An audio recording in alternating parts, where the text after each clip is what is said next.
Very good evening, class. My name is Chandrasekhar. I will be your polity faculty for this batch. I hope I'm audible. Can someone confirm? ఎవరైనా ఒకరు confirm చేస్తారా?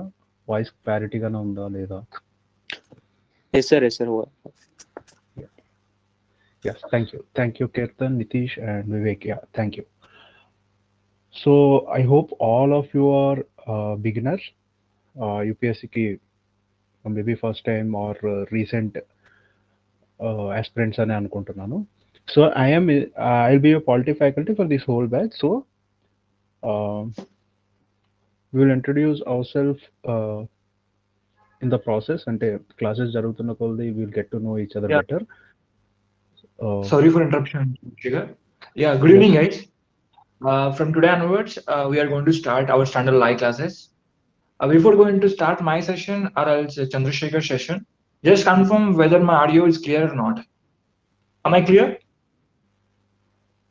Just అక్కడ మీకంటూ comment box అంటూ ఉంటుంది. మీ నా voice మీకు అందరికీ క్లియర్ గా ఉంటే జస్ట్ కమెంట్ సెక్షన్ లోకి వెళ్ళి క్లియర్ అని నాకు మెసేజ్ చేస్తే ఒకసారి క్లారిఫై వస్తుంది. చలో అండ్ అండ్ ఫ్రమ్ టుడే నుంచి మనకు పాలిటీ క్లాసెస్ స్టార్ట్ అవుతాయి. And this polity classes taken by the Chandrashekar sir, right? And complete గా ఎంటైర్ పాలిటీ అనేది సార్ తీసుకుంటారు. అండ్ మీకు ఏదైనా క్లాస్ లో if you have any doubts regarding to the session or else ఈ చాప్టర్ కి సంబంధించి ఏదైనా ఒక డౌట్స్ వస్తే last 10 minutes of the class ఏదైతే ఉంటుందో అప్పుడు మీరు అడగచ్చు. ఓకే, అండ్ స్టార్టింగ్ అంతా సార్ క్లాస్ చెప్తారు అండ్ లాస్ట్ 10 minutes లో మీకు ఏదైనా డౌట్స్ ఉన్నా మీరు కమెంట్ బాక్స్ లో కావచ్చు or else in case mike on చేసి అడగచ్చు. అండ్ ఇక రూల్స్ అండ్ రెగ్యులేషన్స్ ఏంటంటే, and one more thing, class జరిగేటప్పుడు మైక్ ఆన్ చేయడం కానీ అండ్ క్లాస్ డిస్టర్బ్ చేయడం కానీ I hope you guys or I mean అలా చేయరండి. But I'm giving just some rules and regulations for this class. Okay, chalo, done Chandrasekhar, you can take the class. Yes, thank you. So see, మనం పాలిటీతో start చేస్తాము. I'm assuming your a fresh batch. So మనం పాలిటీతో start చేస్తాం. మీరు ఏదైనా ఇన్స్టిట్యూట్కి వెళ్ళండి, మీకు ఫస్ట్ స్టార్ట్ అయ్యే క్లాసెస్ పాలిటీ క్లాసెస్నే ఉంటాయి. Generally it's standard format in UPSC exam. So why అసలు పాలిటీతోనే మనం ఎందుకు స్టార్ట్ చేస్తాం, లేదంటే మనమనే కాదు జనరల్గా ప్రిపరేషన్ కూడా మనం పాలిటీతోనే ఎందుకు స్టార్ట్ చేస్తామంటే, so there is a logical reason for it. First thing ఏంటంటే, పాలిటీ అన్నది it's a very conceptual subject. మనం కాన్సెప్ట్ని ఒక్కసారి అర్థం చేసుకున్నాం అనుకోండి, అంటే ఇక్కడ గుర్తుపెట్టుకోవడానికి లేదా బట్టి పట్టడానికి ఏముండదు. If you have a conceptual clarity, అంటే మీకు ఒక స్థాయిలో కాన్సెప్చువల్ క్లారిటీ కనుక వన్స్ జనరేట్ అయింది అంటే యో గుడ్ టు గో. అంటే మిమ్మల్ని ఎవరు కన్ఫ్యూజ్ చేయలేరు. జస్ట్ మిమ్మల్ని క్వశ్చన్ అడుగుతారు, మీరు ఆన్సర్ చేయగలుగుతారు. That's it. మిమ్మల్ని కన్ఫ్యూజ్ చేయడం అన్నది టఫ్ పార్ట్ అవుతుంది. సో పాలిటీ అన్నది హైలీ కాన్సెప్చువల్ సబ్జెక్ట్. అంటే అది ఆల్రెడీ డిఫైన్ చేసేసారు. ఒక కాన్స్టిట్యూషన్ కానీ లేదంటే లాస్ కానీ ఇవన్నీ వన్స్ దే ఆర్ మేడ్. దాంట్లో చేంజ్ జరగాలన్నా కూడా టైం పడుతుంది. అంటే ఇప్పుడు కాన్స్టిట్యూషన్ రాయడానికి మనకి 2 years టైం పట్టింది. దట్టు చాలా మంది మేధావులు అందరూ కూర్చొని రాసింది. సో వాళ్ళు కూడా మనుషులే, ఒక ఐడియాలజీతో రాసి ఉంటారు. అంటే ఇండియాకి ఏం అవసరం, మనకున్న పరిస్థితులకి ఏం ఉంటే బాగుంటుంది అన్న ఒక మైండ్ సెట్తో కాన్స్టిట్యూషన్ రాసి ఉంటారు. సో ఆ మైండ్ సెట్ని కానీ లేదంటే కండిషన్స్ని కానీ మనం అర్థం చేసుకుంటే it will be very easy. So first of all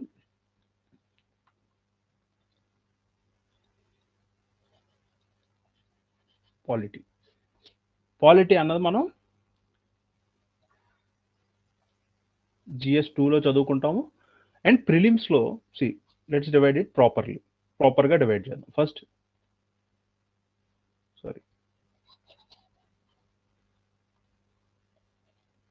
ఇది pre and mains, right? So first ప్రిలిమ్స్కి వచ్చేసరికి జనరల్లీ మనకి like 10 to 18 questions. So between ఈ రేంజ్ ఎన్ని క్వశ్చన్స్ అయినా మనం ప్రిలిమ్స్లో అడగవచ్చు. సో మీరు 20% ఆఫ్ ద పేపర్, రఫ్లీ like 15 to 20% of the paper మనకి ఇండియన్ పాలిటీ ఉంటుంది ప్రిలిమ్స్లో. 90% సక్సెస్ రేట్ ఉంటుంది. అంటే ఎజ్యూమ్ మీకు ఒక 20 క్వశ్చన్స్ అడిగితే యూ కెన్ ఆన్సర్ 18 క్వశ్చన్స్ మీరు ఆన్సర్ చేయొచ్చు. జస్ట్ 2 క్వశ్చన్స్ వదిలేసి మీరు 18 క్వశ్చన్స్ ఆన్సర్ చేయొచ్చు. Because that's what I said. It's very conceptual in nature అనమాట. అంటే మనం గుర్తుపెట్టుకోవాలి, బట్టి పట్టాలి ఇలా ఏం అవసరం లేదు. మీకు జస్ట్ ఒక క్లియర్ కట్ ఐడియా అసలు ఇలానే ఎందుకు జరుగుతుంది, ఈ లా ఇండియాలో ఎలా ఎందుకు ఉంది, యుఎస్లో ఎలా ఎందుకు లేదు. అంటే ఇప్పుడు ఎగ్జాంపుల్, ఇండియాలో మనం ఎమ్మెల్యేస్కి మాత్రమే ఓట్ చేస్తాం, ఎంపీస్కి మాత్రం ఓట్ చేస్తాం, ఆర్ ఎమ్మెల్యేస్కి మాత్రం ఓట్ చేస్తాం. వాళ్ళు వెళ్ళి చీఫ్ మినిస్టర్ని కానీ లేదంటే ప్రైమ్ మినిస్టర్ని కానీ ఎలక్ట్ చేసుకుంటున్నారు. ఇప్పుడు అదే మీరు యుఎస్లో చూస్తే మీరు డైరెక్ట్గా ప్రెసిడెంట్కి ఓటేస్తారు. ఎందుకు ఆ డిఫరెన్స్ ఉంది? సింపుల్, మీకు కాన్సెప్ట్ అర్థమైతే సరిపోతుంది. ఇండియాలో ఉన్న పాపులేషన్ ఎంత, ఇండియాలో ఉన్న రిసోర్స్ ఎంత, ఇండియాలో ఉన్న కండిషన్స్ ఏంటి, ఈ కండిషన్స్ వల్ల మనం ఈ పర్టికులర్ సిస్టమ్ అడాప్ట్ చేసుకున్నాం. యుఎస్లో ఉన్న కండిషన్స్ వల్ల వాళ్ళు ఆ పర్టికులర్ సిస్టమ్ అడాప్ట్ చేసుకున్నారు. ఇది వన్స్ మీకు ఈ లాజిక్ అర్థమైన తర్వాత ఇట్స్ వన్ వే లైన్ అనమాట. ఇంకా వన్స్ మీకు అర్థమైంది అంతే. ఇంకా అందులో మిమ్మల్ని కన్ఫ్యూజ్ చేయడానికి కూడా ఏం లేదు. Because you are making a concept conclusive. అది మీరు ఖచ్చితంగా కంక్లూడ్ చేస్తున్నారు. అంటే ఏ అనే పాయింట్ బికి లీడ్ అయింది, బి సికి వచ్చింది, సి నుంచి డి అన్నది అవుట్పుట్ రిజల్ట్. మీకు ఈ ఇంటర్ కనెక్షన్ ఉన్నప్పుడు నో బడీ కెన్ కన్ఫ్యూజ్. అదే కాన్సెప్ట్ కదా. ఇప్పుడు వర్షం ఎందుకు పడుతుంది అన్నది నేను మీకు ఒకసారి క్లియర్గా చెప్పాను అనుకోండి, తర్వాత వచ్చి ఎవరు ఏం చెప్పినా కూడా మీకున్న కాన్సెప్ట్ మిమ్మల్ని అది కాంట్రడిక్ట్ చేస్తుంది. ఓకే, వీళ్ళు చేసిన తప్పు లేదంటే ఇది కరెక్ట్ అని. సో పాలిటీలో ఎప్పుడైనా కూడా కాన్సెప్ట్ అర్థం చేసుకోండి. యూపీఎస్సీలో ఇప్పుడు పాలిటీ సబ్జెక్ట్ ఈజీ అని అందరికీ తెలుసు. మరి ఎందుకు అందరూ స్కోర్ చేయలేకపోతున్నారంటే చాలా మంది ఒక 5 లేయర్స్ చదివి వదిలేస్తారు. అంటే బట్టి పట్టో లేదంటే కాన్సెప్ట్ని అర్థం చేసుకోండి. ఇప్పుడు మనం ఇండియాలో మనం ఎమ్మెల్యేలని ఎలక్ట్ చేసుకుంటున్నాం, ఎమ్మెల్యేలు సీఎంని ఎలక్ట్ చేసుకుంటున్నారు, సీఎం మనల్ని రూల్ చేస్తున్నాడు. ఇలా అర్థం చేసుకోవడంలో మీకు ఎలాంటి ఉపయోగం లేదు. ఫస్ట్ ఆఫ్ ఆల్ అసలు ఎందుకు ఇది ఇండియాలో మనం ఎమ్మెల్యేలు మాత్రమే ఎందుకు ఎన్నుకోవాలి? యుఎస్ లాగా మనం కూడా డైరెక్ట్గా ప్రెసిడెంట్కే ఓటేయచ్చు కదా. ఎందుకు జరగట్లేదు, ఇది ఇలానే ఎందుకు జరుగుతుంది అని మీకు ఒక కాన్సెప్చువల్ క్లారిటీ వస్తే యూ కెన్ అటెంప్ట్ 18 క్వశ్చన్స్. మెయిన్స్కి వచ్చేసరికి ఒక పాలిటీ అనే కాదు, polity is base for many other subjects. అంటే ఇప్పుడు మీరు పాలిటీ చదువుకున్నారు అనుకో, మీకు అది గవర్నెన్స్కి హెల్ప్ అవుతుంది. అలానే మీకు లా అన్నది ప్రతి దాంట్లోనే ఉంటుంది. అంటే ఎన్విరాన్మెంటల్ లాస్ ఉంటాయి. ఎన్విరాన్మెంటల్ లాస్ కొన్ని ఇంటర్నేషనల్ ప్రెషర్ వల్ల మనం చేస్తాం, కొన్ని మనకు అనిపించి చేస్తాం. అసలు అది ఎందుకు జరుగుతుంది. సో ప్రతి దానికి కూడా గవర్నెన్స్ కావచ్చు లేదంటే ethics. So majority of the సబ్జెక్ట్స్కి ఇది ఫౌండేషన్ వేస్తుంది. అండ్ GS2కి వచ్చేసరికి GS2 పేపర్లో ఆల్మోస్ట్ 50% మీకు డైరెక్ట్ ఆర్ ఇండైరెక్ట్ పాలిటీ క్వశ్చన్సే ఉంటాయి. అంటే ఆల్మోస్ట్ 10 క్వశ్చన్స్ మీరు రాసే 20 క్వశ్చన్లో 10 questions either directly or indirectly polity బేసిస్లో ఉంటాయి. అండ్ యాజ్ ఐ సెడ్, ప్రతి ఇన్స్టిట్యూట్ ముందు పాలిటీని ఎందుకు పిక్ చేస్తుందంటే polity gives you broad framework of other subjects. అంటే మిగతా సబ్జెక్ట్స్ని ఎలా అప్రోచ్ అవ్వాలి అన్నది ఒక క్లారిటీ ఇస్తుంది. సో ఇప్పుడు పాలిటీలో లాస్ ఉంటాయి, నెక్స్ట్ అసలు గవర్నమెంట్ ఫంక్షనింగ్ ఎలా ఉంటుంది, ఎలక్షన్స్ ఎలా జరుగుతాయి, అలానే మనకు డిఫరెంట్ ఆఫీసర్స్ ఎలా వర్క్ చేస్తారు, ఇవన్నీ కూడా మనకి పాలిటీలో ఉంటాయి. So once you red this, మీకు కాన్సెప్చువల్ క్లారిటీ వన్స్ ఇది వచ్చేసింది అనుకోండి, only thing you have to do is మీరు కరెంట్ అఫైర్స్ చూసి ప్రతిసారి కూడా ఆ పర్టికులర్ కాన్సెప్ట్ అంతా మీకు రివైజ్ అవుతుంది. So you over the time, అంటే ప్రిలిమ్స్ ప్రిపరేషన్లో మీరు ఫస్ట్ స్టార్ట్ చేసిన సబ్జెక్ట్ ఓవర్ ద టైం ఏంటంటే మీకు ఒక ఫౌండేషన్ ఇస్తుంది, సాలిడ్ ఫౌండేషన్. అంటే ఏదైనా విషయం అసలు ఎందుకు జరుగుతుంది, ఇది ఇలానే ఎందుకు జరుగుతుంది, it gives you conceptual clarity, it will make you think conceptually. అది మిగతా సబ్జెక్ట్స్ కూడా బాగా యూజ్ అవుతుంది. బట్ గుర్తుపెట్టుకోవాల్సిన పాయింట్ ఏంటంటే ఇక్కడ మనం మోర్ దాన్ ఇన్ఫర్మేషన్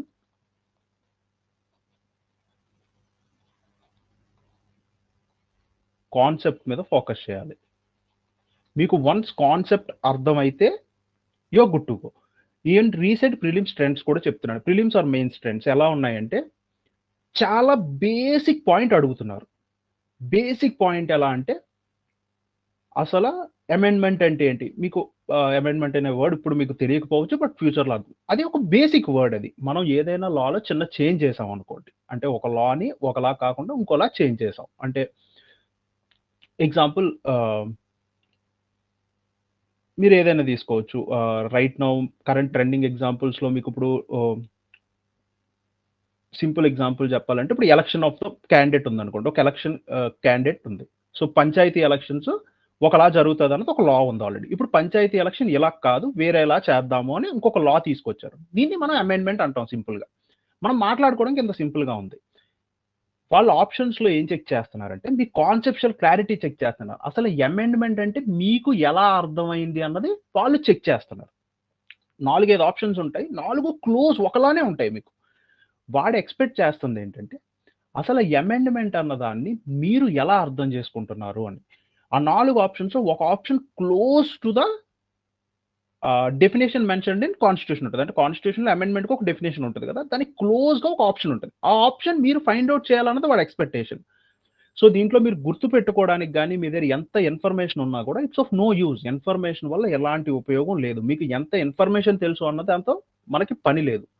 మీకు ఎంత కాన్సెప్ట్ అర్థమైంది అంటే ప్రెసిడెంట్ ఇలానే ఎందుకున్నారు, ప్రైమ్ మినిస్టర్ ఇలానే ఎందుకున్నారు, లేదా సిటిజన్షిప్కి మనం ఇండియాలో 7 ఇయర్సే ఎందుకు స్టే చేయాలి, ఇలాంటి చిన్న చిన్న రూల్స్ ఉంటాయి. మీకు అది క్యూరియాసిటీ అన్నది రావాలి. అంటే ఇది ఇలానే ఎందుకుంది, వేరేలా ఎందుకు కాదు, వేరే కంట్రీస్ ఇంకా డిఫరెంట్ మెథడ్స్ ఫాలో అవుతున్నాయి, మనం ఆ మెథడ్ని ఎందుకు ఫాలో అవ్వట్లేదు అంటే దాన్ని ఒక ఇన్ఫర్మేషన్ లాగా కాకుండా ఒక పేపర్లో ఏదైనా 4-5 లైన్స్ ఉన్నాయంటే ఆ లైన్స్ ఇన్ మేర్ ఇన్ఫర్మేషన్ కింద చూడకండి. అంటే చదువుతాను నేను గుర్తు పెట్టుకుంటాను అన్న కాన్సెప్ట్లో దాని గురించి ఆలోచించకండి.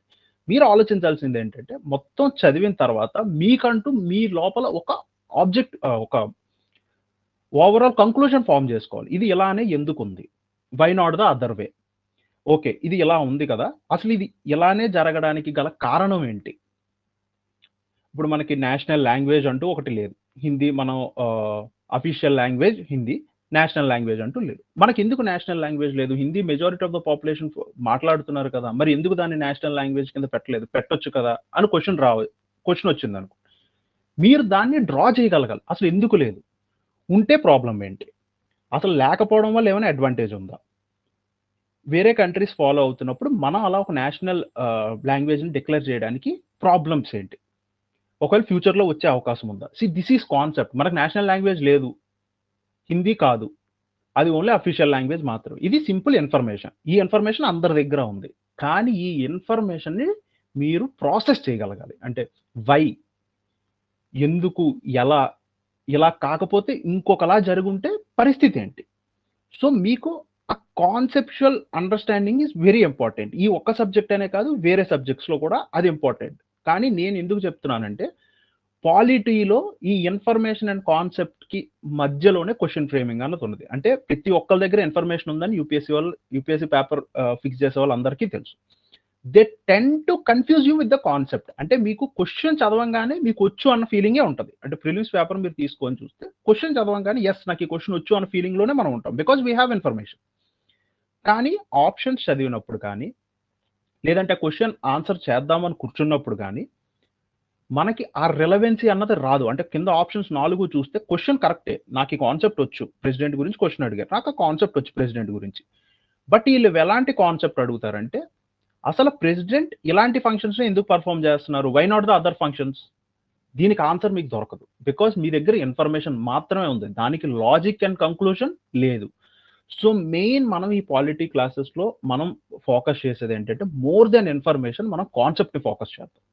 సో కాన్సెప్చువల్ క్లారిటీ మీకుంటే మీకు కొత్త ఇన్ఫర్మేషన్ ఎంత నెంబర్ ఉన్నా, ఎంత హ్యూజ్ అమౌంట్ ఆఫ్ ఇన్ఫర్మేషన్ మీ దగ్గర ఉన్నా మీరు కాన్సెప్ట్తో దాన్ని ఈజీగా ప్రాసెస్ చేయొచ్చు. మీకు కాన్సెప్ట్ తెలుసు అనుకోండి, మీకు న్యూస్ పేపర్లో ఆర్టికల్ చదవడం హార్డ్లీ 7 minutes వర్క్. మీకు కాన్సెప్ట్ తెలియదు, ఓన్లీ ఇన్ఫర్మేషన్ ఉందనుకోండి, మీకు అక్కడ ఏదైనా కొత్త పాయింట్ ఉంటే అరే ఇది ఎందుకు ఉంది ఇక్కడ అని చెప్పి ఆలోచించి మళ్ళీ మీరు దాన్ని గూగుల్ చేసి వెనక్కి వచ్చి చదవడానికి ఒక 20 to 30 minutes పడుతుంది. సో మెజారిటీ ఏ సబ్జెక్ట్ అయినా కూడా more than information just focus on the concept. Why, ఎందుకు, ఎలా. Polity is highly relevant.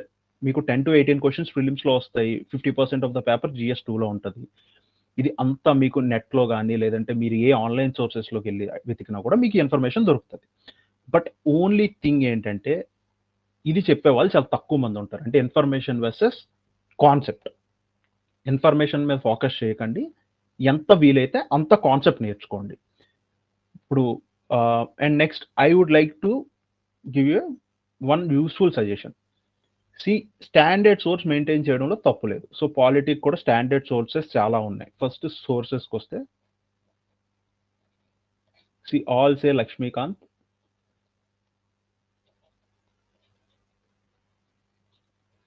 Lakshmikanth అని మెజారిటీ మార్కెట్లో ఉన్న సోర్సెస్లో లక్ష్మీకాంత్ అందరూ ఫాలో అవుతారు. ఇవి కాకుండా డిడి బసు ఉంటుంది అండ్ మీకు అదర్ స్టాండర్డ్ బుక్స్ అవైలబుల్గా ఉంటాయి. But Laxmikanth is one good book. Okay, నన్ను అడిగితే being a in this UPSC for so long years, నేను ఒకటే రియలైజ్ అయింది ఏంటంటే, మీ హ్యాండ్ రిటన్ నోట్స్ ని ఏది బీట్ చేయలేదు. మీ హ్యాండ్ రిటన్ నోట్స్ ని స్టాటిక్ లక్ష్మీకాంత్ కాదు, లక్ష్మీకాంత్ కన్నా బెటర్ బుక్, లక్ష్మీకాంత్ కన్నా 100% బెటర్ బుక్ తీసుకొచ్చినా కూడా మీ హ్యాండ్ రిటన్ నోట్స్ ని బీట్ చేయలేరు. See, it's a suggestion from my end. నేను నా ఎండ్ నుంచి సజెషన్ ఇస్తాను. ఇది అందరికీ వర్క్ అవుతుందా అంటే నాకు తెలియదు. What I do is personally A4 size sheets తీసుకోండి. షీట్స్ తీసుకొని నార్మల్గా మీరు ఇప్పుడు క్లాస్ వినేటప్పుడు రఫ్ రన్నింగ్ నోట్స్ రాయండి. రఫ్ రన్నింగ్ నోట్స్ అంటే ఒక పేపర్ మీద, ఏదైనా పేపర్ మీద జస్ట్ నార్మల్గా నేను ఏం టీచ్ చేస్తున్నాను ఏంటి అన్ని రాసుకోండి. రాసుకున్న తర్వాత రివిజన్ ఎలా చేస్తారంటే, go back to the standard books. ఒకసారి స్టాండర్డ్ బుక్ వెళ్ళండి. అదే కాన్సెప్ట్. మనం క్లాస్లో డిస్కస్ చేసినవన్నీ అందులో కవర్ అయినాయా లేదో చెక్ చేయండి. సెకండ్, చెక్ చేసిన తర్వాత నౌ ఈ A4 షీట్ తీసుకొని స్టార్ట్ రైటింగ్. ఆ టాపిక్కి సంబంధించి స్టార్ట్ రైటింగ్ A4 షీట్. ప్రతిదానికి నెంబర్ వేయండి, 1 2 3 4 అని చెప్పి. సో మీరు న్యూస్లో ఎక్కడైనా కొత్త ఇన్ఫర్మేషన్ చదివినా, లేదంటే మీకు కొత్తగా ఏదైనా కంటెంట్ దొరికినా, జస్ట్ ఇప్పుడు టాపిక్ A B C, దీనికి 4 షీట్స్, దీనికి 5 షీట్స్, దీనికి ఒక 6 షీట్స్ పట్టినాయి అనుకుందాం. సో నాకు A అనే కాంటెంట్ ఏదైతే ఉందో దీని మీద నాకు అడిషనల్గా ఏదో దొరికితే ఐ కెన్ జస్ట్ ఇంకొక A4 సైజ్ షీట్ తీసుకొని దాన్ని దీని కింద ఇన్సర్ట్ చేసేయచ్చు. రైట్. ఇలా మీరు ఒక ఫస్ట్ స్టాండర్డ్ మీ నోట్స్ అన్న తయారు చేసుకోవడం మీద ఫోకస్ చేయండి. Standard notes. అండ్ నేను మళ్ళీ చెప్తున్నాను, డైరెక్ట్గా క్లాస్ విని నోట్స్ రాసేస్తాను మెంటాలిటీ అయితే పెట్టుకోకండి. రాసి ఎక్కడైనా రఫ్గా రాయండి. రాసి మళ్ళీ మీరు స్టాండర్డ్ బుక్ ప్లస్ క్లాస్ ఏదైతే మీరు రఫ్ నోట్స్ రాశారో ఈ రెండు కలిపి ఒక నోట్స్ చేసుకోండి. ఇలా చేసుకున్నప్పుడు ఏమవుతుందంటే, ఫస్ట్ థింగ్, మీరు ఒకటే టాపిక్ని 3 సార్లు రాస్తున్నారు. ఫస్ట్ మీరు రఫ్ షీట్లో రాశారు. రఫ్ షీట్లో రాశాక దాన్ని మళ్ళీ మీరు స్టాండర్డ్ బుక్తో కంపేర్ చేశారు. ఓకే, మళ్ళీ ఈ రెండు కలిపి మీరు థర్డ్ ఇంకోటి రాస్తున్నారు. So you are revising it.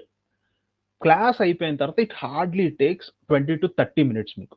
అంటే ఆల్మోస్ట్ నేను క్లాస్లో ఐఎమ్ అష్యూరింగ్ యూ, నేను ఆల్మోస్ట్ ఎవ్రీథింగ్ కవర్ చేస్తాను. I make sure standard book కన్నా కూడా మీకు బెటర్ ఎక్స్పీరియన్సే ఉంటుంది with the topic. Okay, so ఇలా రాసినప్పుడు ఏమవుతుందంటే, ఎగ్జాంపుల్ ఫస్ట్ టైం నేను నోట్స్ రాసినప్పుడు నాకు పాలిటీ నోట్స్ 180 pages వచ్చింది. నేను ఈ పాలిటీ నోట్స్ని రివైజ్ చేస్తూ ఇప్పుడు నా పాలిటీ నోట్స్ 90 pagesలో ఉంది, సమ్ 88 pagesలో ఉంది. అంటే ఏమవుతుందంటే, నాకు ఏదైతే గుర్తుందో ఇంకా నాకు దాంతో పని లేదు. నేను ఆ A4 సైజ్ షీట్స్ అన్ని తీసేస్తాను. ఏవైతే నాకు గుర్తు లేదో అది మాత్రమే పెట్టుకుంటాను. So my aim is to polity నాకు 30 pagesకి వచ్చేయాలి. అంటే నాకు గుర్తులేని ఇన్ఫర్మేషన్ ఒకటే దాంట్లో ఉండాలి, గుర్తున్న ఇన్ఫర్మేషన్ అంతా నాకు అవసరం లేదు. సో జస్ట్ ఇమాజిన్, మీకు ప్రతి సబ్జెక్ట్కి ఒక 30 pages నోట్స్ మీ దగ్గర ఉందనుకోండి. ఎస్యూమ్ మీకు రివిజన్ చేయడం ఎంత కంఫర్టబుల్ అండ్ ఎంత ఈజీగా ఉంటుందో. మీరు ఒక రోజు కూర్చొని GS2 పేపర్ మొత్తం రివైజ్ చేసేయాలి. అండర్స్టాండ్? మీరు ఇది ఓన్లీ మీ కంఫర్ట్ కోసమే నేను చెప్పట్లేదు. It demands, exam UPSC demand చేస్తుంది. GS ఒక పేపర్ రాసి పొద్దున్న మళ్ళీ మధ్యాహ్నం ఇంకో పేపర్ రాయాలి. హార్డ్లీ 4-5 hours మీకు డిఫరెన్స్ ఉంటుంది. 4-5 hours మీరు ఆల్మోస్ట్ ఇమాజిన్ GS2నో GS3 మొత్తం రివైజ్ చేయాలి. ఎన్ని పేపర్స్ ఉంటే మీరు రివైజ్ జరుగుతారు? లక్ష్మీకాంత్ బుక్ అరౌండ్ 300-400 pages ఉంటుంది. So nothing beats your hand written notes. కానీ హ్యాండ్ రిటన్ నోట్స్ అన్నది మీరు బుక్లెట్స్లో రాస్తే ఏమవుతుందంటే, అంటే ఆల్రెడీ ప్రీ బుక్లెట్స్ ఉంటాయి కదా బుక్స్లో, వాటిలో రాస్తే ఏమవుతుందంటే మీకు కొత్త ఇన్ఫర్మేషన్ కన్ఫ్యూజింగ్గా ఉంటుంది. అండ్ మీరు మళ్ళీ దాన్ని రీఆర్డర్ చేయాలనుకున్నారు అనుకోండి, అంటే టాపిక్ వైజ్ రీఆర్డర్ చేయాలనుకున్నారు అనుకోండి. ఇఫ్ నా ఆర్డర్ ABC, మేబీ మీలో ఒక ఆర్డర్ BAC కూడా అవ్వచ్చు. మీకు మేబీ ఫస్ట్ B టాపిక్ చదివి తర్వాత A తర్వాత Cకి వెళ్తే మీకు బెటర్ అండర్స్టాండింగ్ వస్తుందేమో. So try this. నేను ఎష్యూర్ ఇదే చేయండి అని నేను చెప్పట్లేదు, but try this at your convenience. Okay, so polity is important. Sources మీరు Lakshmikanth or DD Basu book, ఆ బుక్ సరిపోతుంది. అండ్ మీరు స్టాండర్డ్స్ నన్ను అడిగితే మీరు బుక్స్ కూడా తీసుకోవాల్సిన అవసరం లేదు. Don't spend your hard and money, because ఈ బుక్ మీరు లైఫ్ టైం చదవరు. మీరు వన్స్ ఆర్ ట్వైస్ చదువుతారు అంతే. చదివిన తర్వాత మేబీ హైలైటర్స్ వాడతారు, లేదంటే దాని మీద ఇంకేదో కంటెంట్ రాస్తారు. బట్ ఎవ్రీవేర్ మీరు ఈ బుక్ పట్టుకొని తిరుగుతూ ఎవ్రీడే మీరు ఈ బుక్ రివైజ్ చేయాలంటే జరిగే పని కాదు. ప్రాక్టికల్‌గా చెప్తున్నాను. ఇనీషియల్‌గా మీరు నోట్స్ రాయడం మీకు కష్టంగా అనిపించొచ్చు. But you will thank me later. కరెక్ట్‌గా ప్రిలిమ్స్ ముందుకొచ్చినప్పుడో, లేదంటే ప్రిలిమ్స్‌కి, మెయిన్స్‌కి మధ్యన 75 డేస్ గ్యాప్ ఉంటది కదా! ఆ గ్యాప్ వచ్చినప్పుడు మీకు దాని ఇంపార్టెన్స్ అర్థమవుతది. ఒక మొత్తం 'లక్ష్మీకాంత్' బుక్ రివైజ్ చేయడం ఎంత కష్టం, జస్ట్ ఒక 30-40 పేపర్స్ రివైజ్ చేయడం ఎంత ఈజీ అన్నది. ఓకే. సో, మీన్‌వైల్ మనం ఇంకా ప్రిపరేషన్ గురించి చాలా మాట్లాడుకోవచ్చు. But with in the course అంటే ఏదైనా పని ఎక్కువ మాట్లాడుకొని చేయడం కన్నా, చేస్తూ మాట్లాడుకోవడం బెటర్ వే. సో, ఫస్ట్ మనం పాలిటీ స్టార్ట్ చేద్దాము. మీన్‌వైల్ మీకు అర్థం అవుతూ ఉంటది. మనం ఇంకా మీకేమైనా నోట్సెస్ ఇంకా బెటర్‌గా ఎలా చేయాలన్నా, లేదా ఏంటి అన్నది నేను ఫర్దర్ క్లాసెస్‌లో చెప్తూ ఉంటాను. మీకు ఫస్ట్ బేసిక్ క్లాస్‌లో ఎక్కువ కంగారు పెట్టకుండా సింపుల్‌గా చెప్తున్నాను. ప్రిలిమ్స్‌లో ఇంపార్టెన్స్ ఉంది. మెయిన్స్‌లో ఇంపార్టెన్స్. సబ్జెక్ట్ అయితే ఇంపార్టెంట్. ఇన్ఫర్మేషన్ కన్నా కాన్సెప్ట్స్ మీద ఫోకస్ చేయండి. అది ఎందుకు, ఏమిటి, ఎలా ఈ క్లారిటీ అన్నది తెచ్చుకోండి. Next sources you can go for 'Laxmikanth' or 'D D Basu'. అంతకన్నా బెటర్ బుక్స్ అంటే మీకు మార్కెట్‌లో ఎవరిని నమ్మలేము. బికాజ్ చాలా బ్లండర్స్ ఉంటాయి. అంటే పాలిటీ కదా! ఎవరు ఎలా అయినా ఇంటర్ప్రిట్ చేయొచ్చు. కొంతమంది బ్లండర్స్ రాసేస్తుంటారు. మీరు దాన్ని బ్లైండ్‌గా ఫాలో అయితే అదొక ఇబ్బంది కాబట్టి go for standard books. And ఈ ఫిజికల్ కాపీస్ కూడా మీరు కొనక్కర్లేదు. You can find some digital copies if available. And me class notes అయితే చేసుకోండి. It's my sincere suggestion. So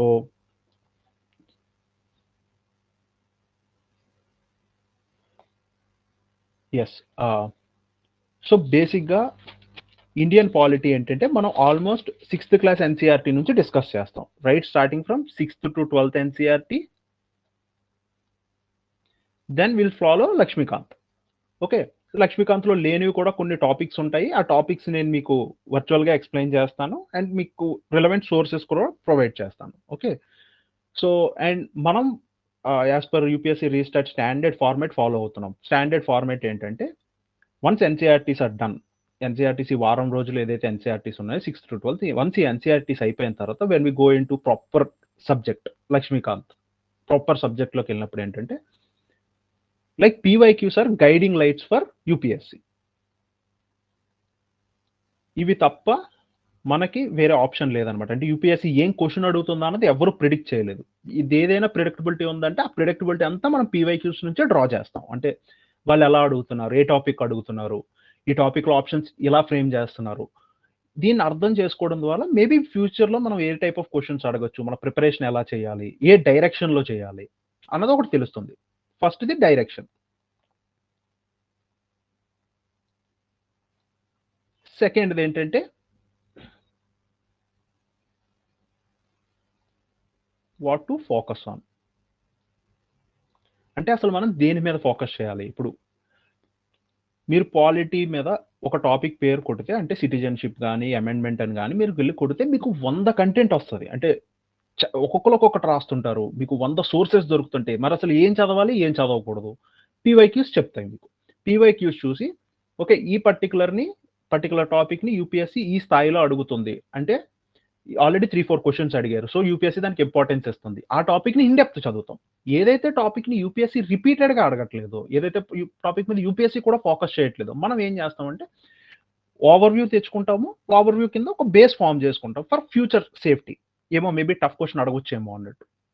దేన్ని చదవాలి? దేన్ని వదిలేయాలి? దేన్ని ఎంత డెప్త్‌లో చదవాలి? What to be focused on.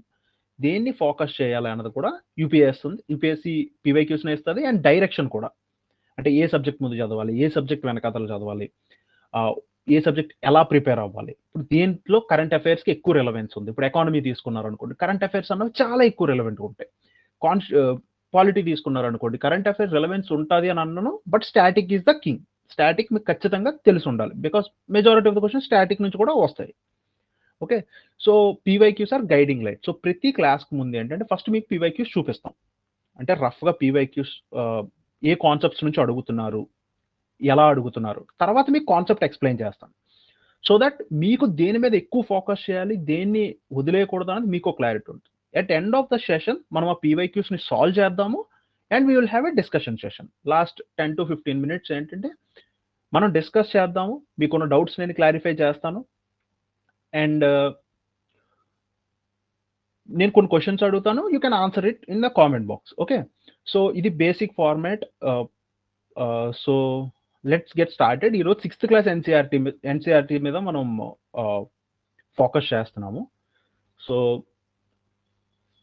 ఎన్సీఆర్టీలో headings ఏంటి ఇవన్నీ కాకుండా I will just give you overall brief. అసలు టోటల్గా దీంట్లో కొన్ని చాప్టర్స్ ఉంటాయి. దోస్ ఆర్ మేజర్లీ ఇంపార్టెంట్, కొన్ని చాలా మేజర్లీ ఇంపార్టెంట్, కొన్ని మీకు బేసిక్ అర్థమైపోతుంటాయి. అంటే జస్ట్ ఫోర్ యూనిట్స్ ఉంటాయి. Diversity, governance, local government and livelihoods. ఇవి ఆల్మోస్ట్ మీరు చిన్నప్పటి నుంచి ఎక్కడో దగ్గర వినే టర్మ్సే. డైవర్సిటీ అన్నప్పుడు కానీ, గవర్నమెంట్ అన్నా కానీ, లోకల్ గవర్నమెంట్ ఆర్ లైవ్లీహుడ్స్, ఇవన్నీ మనం చిన్నప్పటి నుంచి విన్న పేర్లు. సో 6th క్లాస్ కిడ్కి చెప్తున్నారు. ఎప్పుడైనా సరే యూపీఎస్సీలో ఒక పదం మీకు తెలుసున్నట్టు అనిపించింది అనుకోండి, అంటే for example first heading you're going with diversity, right? So మనందరికీ డైవర్సిటీ అంటే ఏంటో తెలుసు, బట్ గ్రాంటెడ్కి తీసుకోకండి. అంటే మనకున్న ఒపీనియన్ ఆర్ మనకున్న నాలెడ్జ్ని గ్రాంటెడ్కి తీసుకోకండి. మీకు యూపీఎస్సీలో ఏదైనా తెలిసినట్టు అనిపించినా కూడా దాన్ని ఒక్కసారి ఆర్ 2 సార్లు టచ్ చేయాలి. అంటే మనకు తెలియని ఇన్ఫర్మేషన్ ఏదో ఉంటుందేమో, లేదంటే మనకి లేని అండర్స్టాండింగ్ని అది ఇచ్చే అవకాశం ఉంటుందేమో. జస్ట్ ఇమాజిన్, నేను ఒకటి బిలీవ్ చేస్తా యూపీఎస్సీలో ఏంటంటే, స్టూడెంట్స్ మధ్యలో నుంచి కొంతమందిని స్టూడెంట్స్ని సెలెక్ట్ చేసి వాళ్ళనైతే ఆఫీసర్స్ని చేయట్లేదు. ఆల్రెడీ స్టూడెంట్స్ మధ్యలోనే కొంతమంది ఆఫీసర్స్ ఉంటారు, ఆఫీసర్స్ మెంటాలిటీ ఉన్న వాళ్ళు ఉంటారు. వాళ్ళని యూపీఎస్సీ సెలెక్ట్ చేస్తుందని నేను బిలీవ్ చేస్తాను.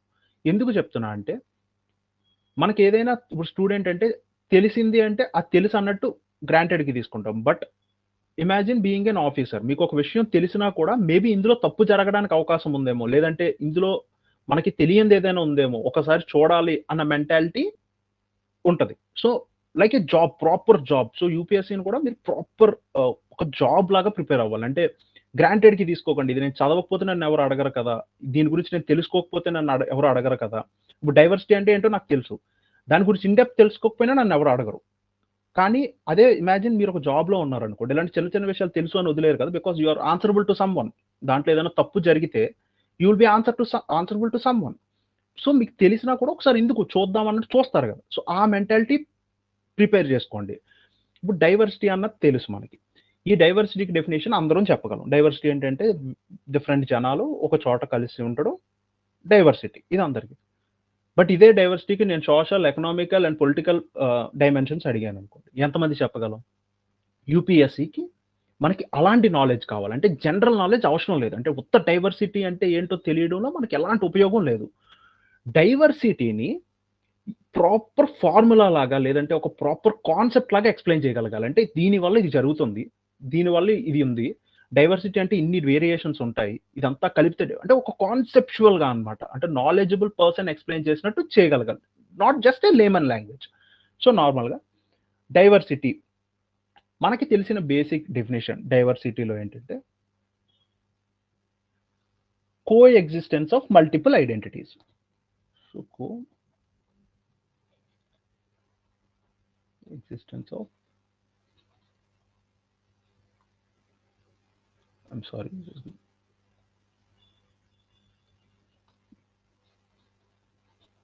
multiple identities. See, coexistence of multiple identities అంటే మల్టిపుల్ ఐడెంటిటీస్ ఉన్న ఇండివిజువల్స్ ఆర్ కమ్యూనిటీస్ కలిసి బ్రతకడం. కో ఎగ్జిస్టెన్స్ అంటే టు బి ఎగ్జిస్టెడ్, మనం ఉండడం, కో ఎగ్జిస్ట్ కలిసి ఉండడం of multiple identities. Multiple identities అంటే ఏంటంటే, see identity, if you ask me identity ఏంటి అని, నేను ఏదైనా చెప్పొచ్చు. First thing, I'm a man, అది నా ఐడెంటిటీ. అండ్ ఐఎమ్ ఏ హిందూ, అది నా ఐడెంటిటీ. And I belong to OBC, that's my identity. And I belong to Andhra Pradesh, that's my identity. Gender, culture, religion, regional, economical, నేను మిడిల్ క్లాస్, రిచ్, పూర్, ఏదైనా ఉండొచ్చు. It's my identity. Multiple identities అంటాను. Coexistence of multiple identities అంటే ఇక్కడ identity అన్నది ఏదైనా కావచ్చు. Either first social identity అవ్వచ్చా, మనందరం కలిసి బతుకుతున్నాం యాజ్ ఎ సొసైటీ, బట్ మనందరి ఐడెంటిటీస్ డిఫరెంట్గా ఉంటాయి. అంటే ఇప్పుడు ఇదే క్లాస్లో చూడండి, half of the people men, half of the people are women.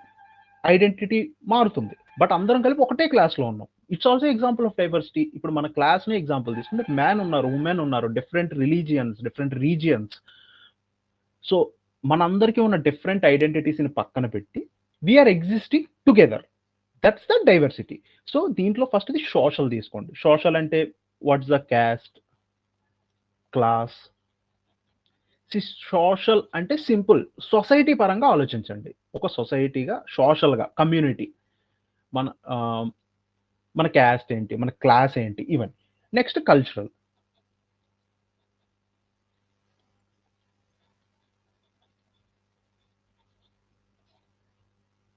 నా సోషల్ ఐడెంటిటీ ఏంటి, నా క్లాస్ ఏంటి, నా క్యాస్ట్ ఏంటి, ఇదంతా.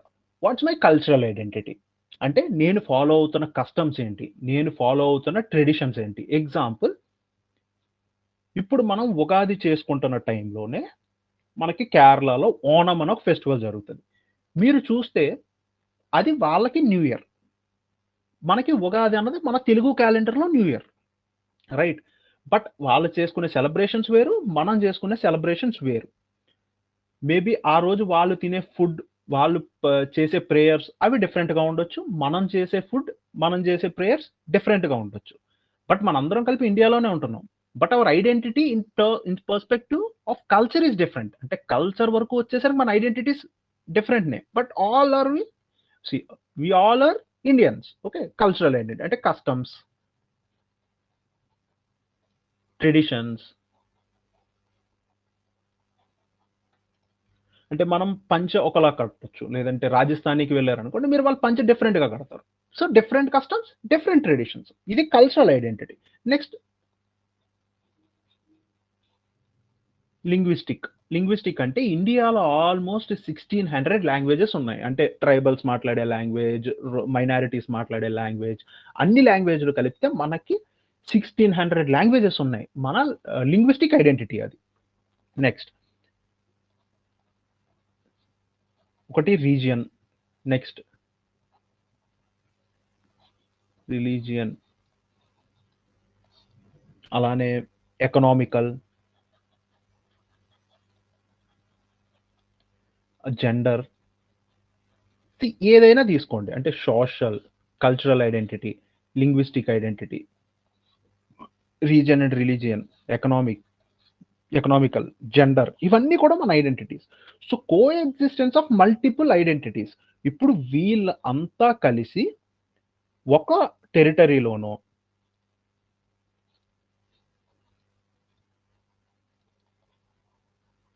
Are under one constitutional framework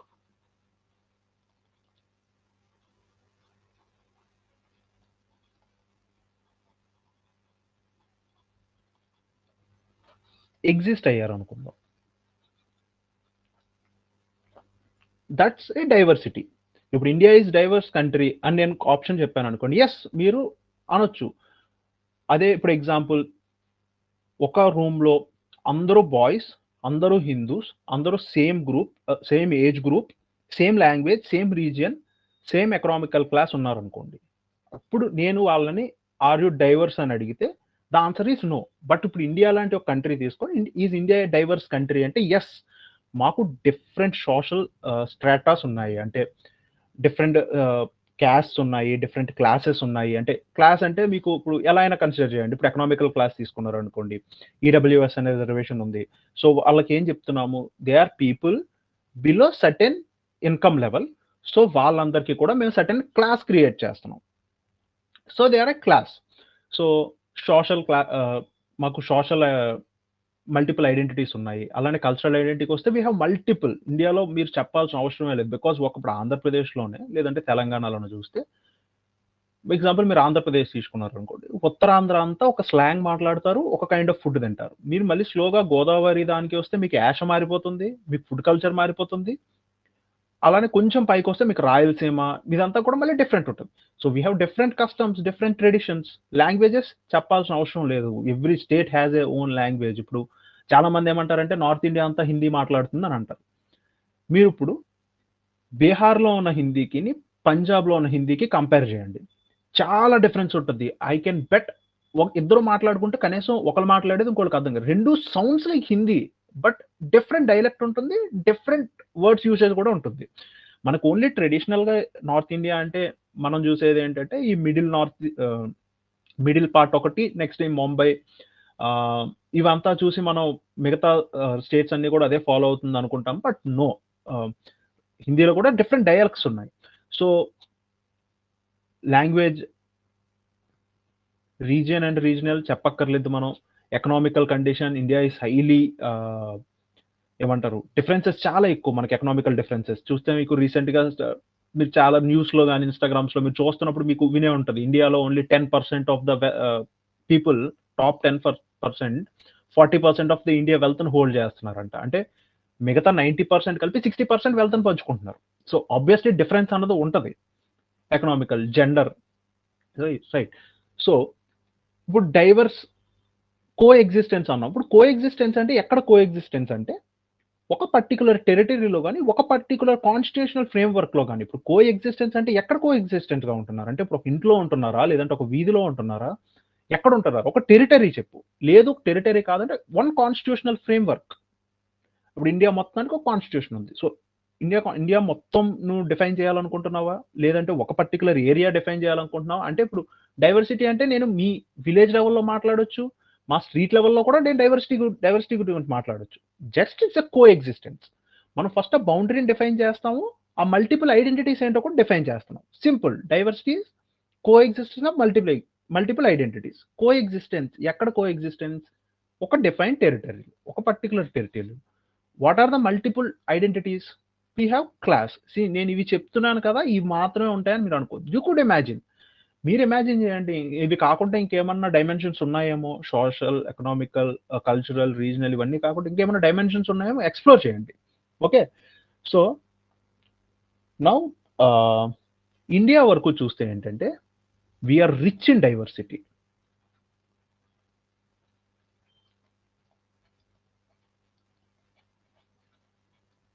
మనకి డైవర్సిటీ అంటే మల్టిపుల్ ఐడెంటిటీస్ అనేవి మనకి చాలా ఎక్కువ. మీరు ఏ కంట్రీతో అయినా కంపేర్ చేసుకోండి, India is quite rich in diversity. ఎందుకంటే యాజ్ ఐ సెడ్, ఇప్పుడు ఆంధ్రప్రదేశ్లోనే మీకు డిఫరెంట్ ఫుడ్ కల్చర్స్ ఉన్నాయి, డిఫరెంట్ కస్టమ్స్ ఉన్నాయి, డిఫరెంట్ ఫెస్టివల్స్ సెలబ్రేట్ చేస్తారు. ఒక ఊరి నుంచి ఇంకో ఊరికే ట్రెడిషన్ మారుతుంది, దేవుళ్ళు మారుతారు, అన్నీ మారుతాయి. So India is rich in diversity and it's a unique thing. అంటే మీరు వేరే దేశాలు వెళ్ళినా, లేదంటే వేరే కంట్రీస్ మీరు ఎక్స్ప్లోర్ చేసినా కూడా మీకు ఇంత రిచ్ డైవర్సిటీ అనేది దొరికే అవకాశం లేదు. ఓకే. నౌ ఇది డైవర్సిటీ. ఇప్పుడు డైవర్సిటీ అండ్ డిస్క్రిమినేషన్ అంటే ఏంటో చూద్దాం.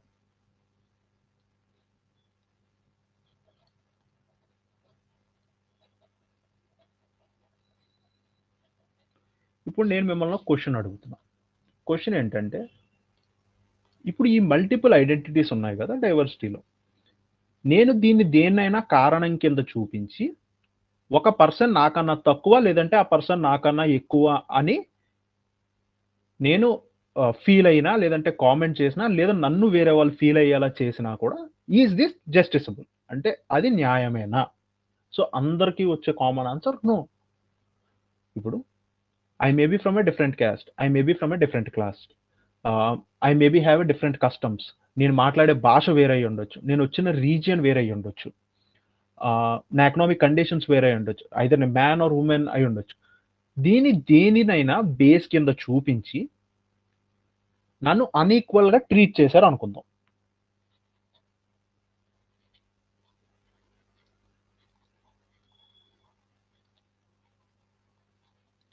So unequal treatment of an individual or group, of an individual or a group without reasonable classification.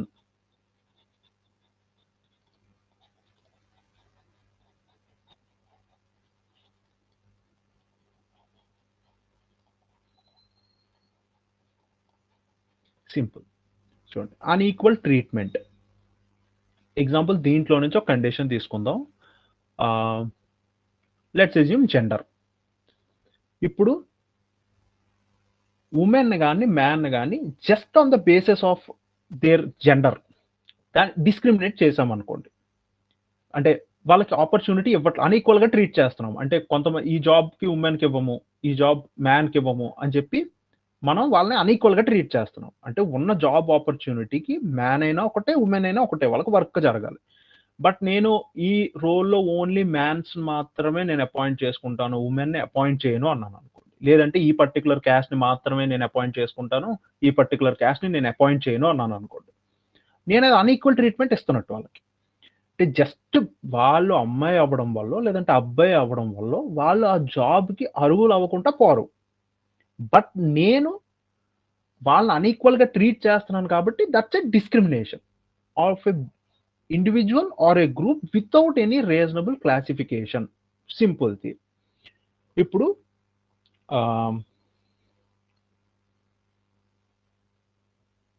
Example, శబరిమలలోకి ఉమెన్ని అలౌ చేయనని ఒక కేసు నడిచింది. ఆల్మోస్ట్ ఇండియా అంతా కేసు గురించి తెలుసు, శబరిమల కేసు అంటాం. సో ఈ కేసులో మెన్ తరపున, అంటే టెంపుల్ తరపున ఉన్న వాళ్ళు ఇచ్చిన క్లాసిఫికేషన్ ఏంటంటే, వాళ్ళు ఇచ్చిన రీజన్ ఏంటంటే ఉమెన్ ఎందుకు అలౌ చేయరు అని మిమ్మల్ని కోర్టు అడిగినప్పుడు వాళ్ళు చెప్పింది ఏంటి, ఇప్పుడు అయ్యప్ప స్వామి అన్నవారు బ్రహ్మచారి, so he's not into women, he celibacy, అంటే బ్రహ్మచర్యం పాటించే ఆయన దగ్గరికి ఉమెన్ ఎలా అలౌ చేస్తాము అన్నది ఒక ఆబ్జెక్టివ్ ఇచ్చారు.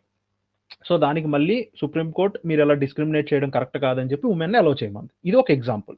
సో వాళ్ళు ఒక రీజనబుల్ క్లాసిఫికేషన్ పెట్టాలనుకున్నారు. అంటే వాళ్ళ సైడ్ నుంచి వాళ్ళకు ఒక రీజనబుల్ క్లాసిఫికేషన్ ఉంది. రీజనబుల్ క్లాసిఫికేషన్ ఏంటి, ఉమెన్ ఈ పర్టికులర్ టెంపుల్కి, మిగతా టెంపుల్స్కి వెళ్ళొద్దని మేము అనట్లేదు, ఈ టెంపుల్స్కి రావద్దని ఎందుకు చెప్తున్నాం అంటే, జస్ట్ బికాస్ ఆ టెంపుల్ అన్నది, ఆ టెంపుల్లో డేటీ ఎవరైతే ఉన్నారో అయ్యప్ప స్వామి అని ఆయన ఉన్నారు, ఆయన కంప్లీట్ బ్రహ్మచారి, సో అందుకే మేము అలౌ చేయట్లేదు అని వాళ్ళొక రీజన్. ఇంకొక సింపుల్ ఎగ్జాంపుల్ చేసుకుందాం. ఇప్పుడు నేను ఒక రిలీజియన్కి సంబంధించిన వ్యక్తిని అనుకుందాం. Let's assume I'm Hindu or a Christian, ఏదో ఒకటి. ఇప్పుడు నేను మసీదులోకి కానీ లేదంటే వాళ్ళు నమాజ్ చేసే చోటకి కానీ నేను వెళ్ళాలనుకుంటాను. కానీ వాళ్ళు స్ట్రిక్ట్గా ఒక కండిషన్ పెట్టారు, ఇది సోలీ ఫర్ ముస్లిం. ఇప్పుడు నేను జస్ట్ వేరే రిలీజియన్ అయినంత మాత్రాన మీరు నన్ను డిస్క్రిమినేట్ చేస్తున్నారని అన్నాను అనుకోండి. నేను వేరే రిలీజియన్, సో అందుకే మీరు నన్ను డిస్క్రిమినేట్ చేస్తున్నారని అన్నాను అనుకోండి. Does this make any sense? Obviously వాళ్ళకి కొన్ని ఆచారాలు ఉన్నాయి, వాళ్ళకి ఒక రీజనబుల్ క్లాసిఫికేషన్ ఉంది. నన్ను లోపలికి రానివ్వకపోవడానికి కొన్ని మసీజెస్ ఉంటాయి, ఓన్లీ ముస్లిమ్స్ ఆర్ అలౌడ్. ఎందుకంటే దట్స్ ఎ రీజనబుల్ క్లాసిఫికేషన్. వాళ్ళ కస్టమ్స్ అండ్ ట్రెడిషన్తో వాళ్ళకు ఒక కనెక్షన్ ఉంది, వాళ్ళు దాన్ని పాటిస్తున్నారు అంతే. వాళ్ళు నన్ను డిస్క్రిమినేట్ చేయాలనుకోవట్లేదు, నన్ను అన్ఈక్వల్గా ట్రీట్ చేయాలనుకోవట్లేదు. But that's their custom. వాళ్ళకు ఒక రీజనబుల్ క్లాసిఫికేషన్ అనేది ఉంది.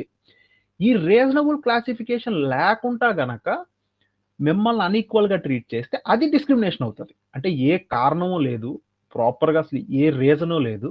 అంటే ఇప్పుడు మైన్స్లో అది వర్క్ చేస్తున్నారు,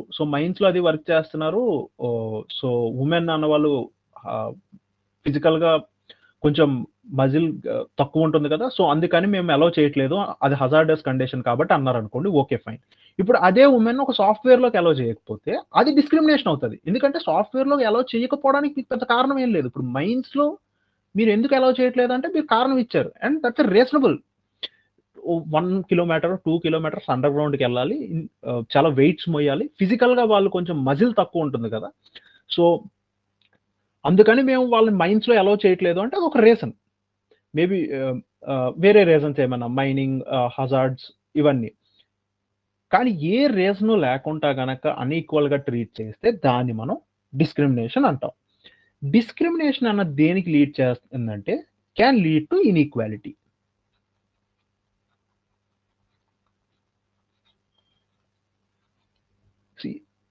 బేసిక్ అందరికీ తెలిసిన ఎగ్జాంపుల్ ఏంటి, ఉమెన్ని మనం డిస్క్రిమినేట్ చేసాం ఓవర్ ద ఇయర్స్. అంటే ఉమెన్ అన్న వాళ్ళు హౌస్ హోల్డ్ వర్క్సే చేయాలి, లేదంటే ఉమెన్ అన్న వాళ్ళు హౌస్ మేట్స్, హౌస్ వైఫ్స్, హోమ్ మేకర్స్ కింద ఉండాలి, వాళ్ళు బయటకు వచ్చి వర్క్ చేయకూడదు అనేది చాలా కాలంగా మనం పెట్టిన ఒక కస్టమ్స్. దేనికైనా రేషనల్ ఆలోచించండి. అంటే ఒకప్పుడు most of our occupation is agriculture are లేదంటే క్యాటిల్, లేదంటే ఫుడ్ ఒకటే. ఈ బిజినెస్, ఈ టెక్నాలజీ ఇదంతా లేనప్పుడు మనిషికి ఉన్న అలవాటు ఏంటి, ఫుడ్ గ్యాదరింగ్, ఫుడ్ తెచ్చుకోవాలి.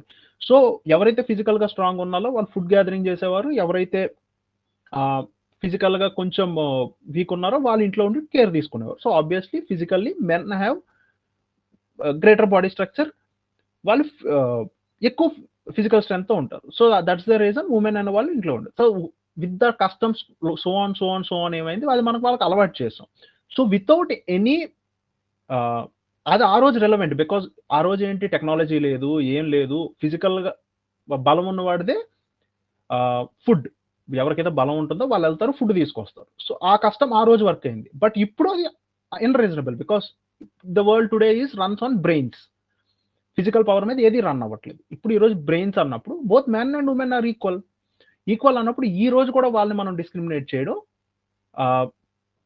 ఇన్ఈక్వాలిటీకి దారితీసింది. సో నౌ ఈ ఇన్ఈక్వాలిటీని మనం ఏమంటారు కరెక్ట్ చేయడానికి మనం ఉమెన్స్కి సపరేట్గా రిజర్వేషన్స్ ఇవ్వడం, వాళ్ళకి సెంట్రిక్గా కొన్ని లాస్ తీసుకురావడం, ఇవన్నీ ప్రొవైడ్ చేస్తున్నాం. అంటే ఒక ఉమెన్ బయటికి వెళ్ళిన తర్వాత సేఫ్గా జాబ్కి వెళ్ళి సేఫ్గా జాబ్ నుంచి వచ్చేటట్టు తనకి ఎలాంటి ఇబ్బంది జరగకుండా లైక్ ఫ్రీ బస్సెస్ ఇలాంటివి ఏదైనా ఆలోచించండి. వీఆర్ జస్ట్ ఆ ఇన్ఈక్వాలిటీ ఏదైతే ఉందో ఆ ఇన్ఈక్వాలిటీ ఎందుకు జరిగింది అంటే just because of the discrimination.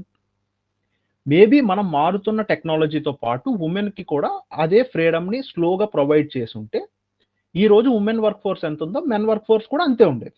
But మన ఏదైతే ప్యాట్రియార్కల్ మైండ్ సెట్ ఉందో, అంటే ఇంటికి హెడ్ మగాడు అన్న మైండ్ సెట్ ఉందో, ఆ mindset we carried away with that mind set.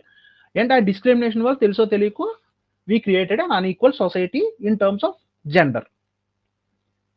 Okay, ఇది బేసిక్గా డిస్క్రిమినేషన్ అండ్ డైవర్సిటీకి definitions. So I hope you understand. Now మీకు కొన్ని టర్మ్స్ ఎక్స్ప్లెయిన్ చేస్తాను. ఈ టర్మ్స్ మీకు ఫర్దర్గా టాపిక్ వెళ్ళే ముందు ఈ టర్మ్స్ కొంచెం మీకు ఇంపార్టెంట్ అవుతాయి. ఫస్ట్ది ఏంటంటే ప్రిజుడైస్.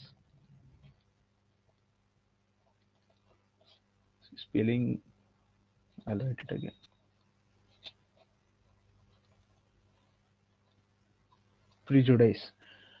ప్రిజుడైస్ అంటే ఏంటంటే సింపుల్గా మనకు ఒక వ్యక్తి గురించి తెలియకుండా వాళ్ళని జడ్జ్ చేయడం. అంటే జడ్జింగ్ వితౌట్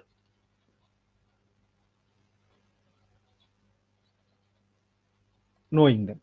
అంటే ఒకళ్ళ గురించి మనకు ఫుల్గా తెలియకుండా అసెమ్ చేసుకుంటాం కదా, అంటే వీడు మంచివాడనో లేదంటే వీడు చెడ్డవాళ్ళనో, లేదంటే కొంతమందికి ప్రీ కన్స్యూమ్డ్ నోషన్స్ ఉంటాయి. ఇప్పుడు ఫ్యామిలీస్లో లైక్ గ్రాండ్ ఫాదర్స్ ఆ ఏజ్ వాళ్ళు చూస్తే ఈ క్యాస్ట్ మంచి వాళ్ళు, లేదంటే ఈ రిలీజియన్ మంచి వాళ్ళు, ఈ ఏరియా వాళ్ళు మంచి వాళ్ళు, లేదంటే ఈ ఏరియా వాళ్ళు మంచి వాళ్ళు కాదు, ఈ రిలీజియన్ వాళ్ళు మంచి వాళ్ళు కాదు అని కొన్ని చెప్తుంటారు. వాళ్ళు కలిసింది లేదు, వాళ్ళు మాట్లాడింది లేదు, just they are judging them without knowing them. Prejudice. Okay, next దీంతో ఇంకో రిలేటెడ్ వర్డ్ ఏంటంటే స్టీరియోటైప్.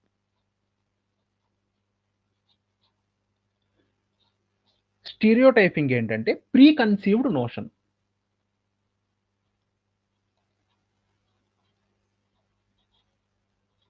ప్రీ కన్సీవ్డ్ నోషన్ ఏంటంటే మీకు ఒక 2 ఎగ్జాంపుల్ చెప్తాను. ఆల్ ఉమెన్ ఆర్ వీక్, లేదంటే మెన్ డోంట్ క్రై.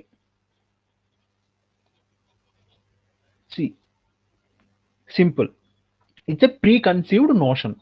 అంటే దాన్ని ముందే మనం గ్రాంటెడ్కి తీసుకుంటాం. అంటే అందరు ఉమెన్ వీక్ ఉన్నారు, లేదంటే అసలు మగాడు అనేవాడు యాడ్ అవ్వకూడదు, లేదంటే ఉమెన్ అన్న వాళ్ళు 6 తర్వాత అసలు వర్క్ చేయకూడదు. ఇవన్నీ ప్రీ కన్సీవ్డ్ నోషన్స్. అంటే మీరు చూస్తూ ఇప్పుడు ప్రిజుడైజ్ ఉంది, మీ గ్రాండ్ ఫాదర్ ఇప్పుడు మా గ్రాండ్ ఫాదర్ ఒకళ్ళు జడ్జ్ చేస్తున్నారు అనుకుందాం, అంటే particular caste, particular community, particular religion, particular రీజియన్ని కామెంట్ చేస్తున్నారు అనుకున్నాం. He has a prejudice.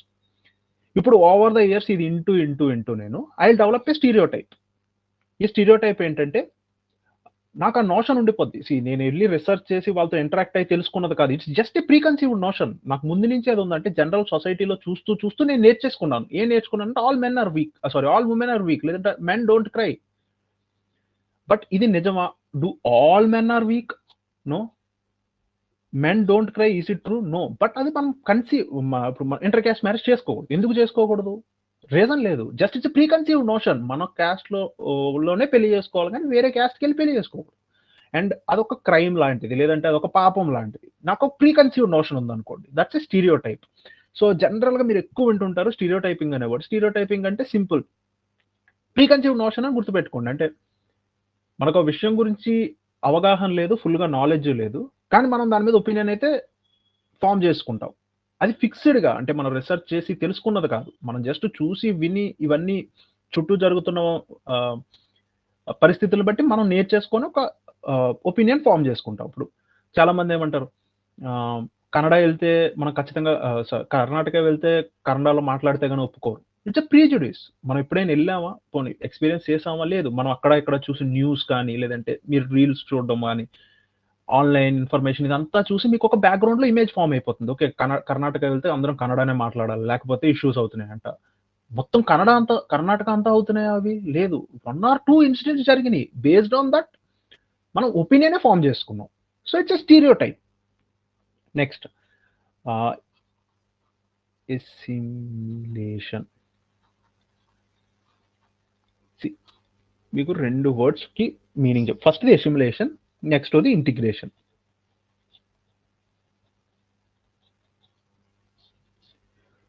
ఫస్ట్‌ది అసిమిలేషన్. అసిమిలేషన్ ఏంటంటే నేను విలేజ్‌లో ఉంటున్నా.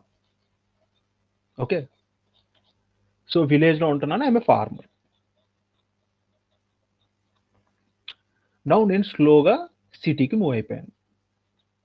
సిటీకి మూవ్ అయిపోయి నౌ ఐ స్టార్టెడ్ వర్కింగ్ ఏదో సమ్ ఆర్గనైజేషన్‌లో I'm working as a wage worker.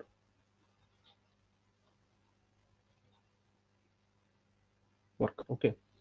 Now ఇక్కడ ఏం జరిగిందంటే నేను ఫస్ట్ విలేజ్ నుంచి సిటీకి మూవ్ అయ్యాను. మూవ్ అయ్యి నా ఆక్యుపేషన్ ఏంటి? ఫార్మర్. ఇప్పుడు నేను ఎక్కడ పని చేస్తున్నాను? ఏదో ఆర్గనైజేషన్‌లో వేజ్ వర్కర్ కింద పని చేస్తున్నాను. ఫస్ట్ థింగ్ ఇక్కడ నాకు ఐడెంటిటీ లాస్ అన్నది జరిగింది. ఎందుకు అంటే ఫస్ట్ నా రీజియన్ విలేజ్. ఇప్పుడు సిటీ ఐడెంటిటీ చేంజ్ అయింది. ఇంతకుముందు నా ఐడెంటిటీ ఏంటి? ఫార్మర్. ఇప్పుడు నా identity I'm a wage worker. Again నా ఐడెంటిటీ చేంజ్ అయింది. సింపుల్‌గా ఇక్కడ ఏం జరిగిందంటే అబ్సార్ప్షన్. నాకు విలేజ్ నుంచి సిటీకి అర్బన్ లైఫ్ స్టైల్‌కి నేను అబ్సార్బ్ అయ్యాను. ఈ అబ్సార్బ్ అవ్వడం వల్ల నా ఐడెంటిటీ అన్నది పోయింది.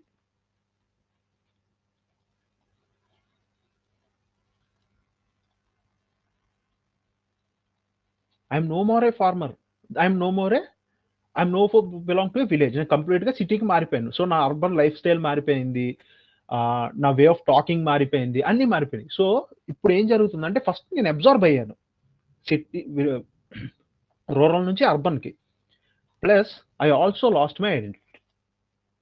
నా ఐడెంటిటీ కూడా లాస్ అయిపోయింది. ఇట్స్ అసిమిలేషన్ అన్నమాట. అంటే ఎవరైనా వాళ్ళ ఐడెంటిటీని ఒక నుంచి ఇంకో దానికి చేంజ్ చేసుకొని ఆ గ్రూప్‌లో అబ్సార్బ్ అయ్యారనుకోండి. అంటే ఇప్పుడు అస్యూమ్ ఏదైనా తీసుకోండి మీరు. ఒక పర్టిక్యులర్ గ్రూప్ ఉంది. మనం వేరే దగ్గర నుంచి వచ్చి ఆ గ్రూప్‌లో అబ్సార్బ్ అయ్యి మన ఓల్డ్ ఐడెంటిటీని మనం వదిలేస్తున్నాం. దీన్ని అసిమిలేషన్ అంటాం. అదే ఇంటిగ్రేషన్ ఏంటంటే నేను విలేజ్ నుంచి వచ్చాను. సిటీలో స్టే చేస్తున్నాను. స్టిల్ నేను ఫార్మింగే చేస్తున్నాను. సిటీలో నేను ఇంకా ఫార్మింగే చేస్తున్నా. మేబీ విలేజ్ నుంచి సిటీ ఇది చేంజ్ అయ్యి ఉండొచ్చు. But I'm still a farmer. నా ఐడెంటిటీ ఇంకా ఇలానే ఉంది. ఇక్కడ కూడా అబ్సార్ప్షన్ జరిగింది. అంటే నేను విలేజ్ నుంచి సిటీకొచ్చాను. ఇక్కడ కూడా అబ్సార్ప్షన్ జరిగింది.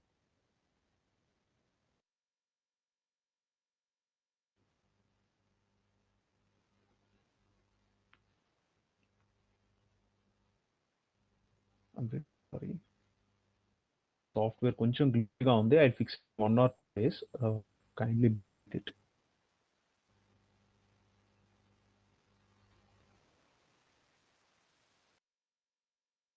ఇంటిగ్రేషన్ ఏంటంటే మన ఐడెంటిటీ ఉంటది. మనం సొసైటీలో పార్టిసిపేట్ చేస్తున్నాం. అర్బన్‌కొచ్చారు. అబ్సార్ప్షన్ జరిగింది. ఐడెంటిటీ అక్కడ చేంజ్ అయింది. But still I am a farmer. అంటే కీపింగ్ మై ఐడెంటిటీ. ఈ ఐడెంటిటీ ఏదైతే ఉందో నేను ఐడెంటిటీని అలానే ఉంచుకుంటూ I am participating in a equal society. అంటే సిటీ ఏదైతే సొసైటీ ఉందో ఆ సొసైటీలో నేను పార్టిసిపేట్ చేస్తున్నాను. But without changing my identity. ఎక్కడ కూడా నేను సిటీ అనే కమ్యూనిటీలో నేను పార్టిసిపేట్ చేస్తున్నాను. But I'm losing my identity. ఇది ఎగ్జాంపుల్ మీరొక ట్రైబల్ తీసుకోండి.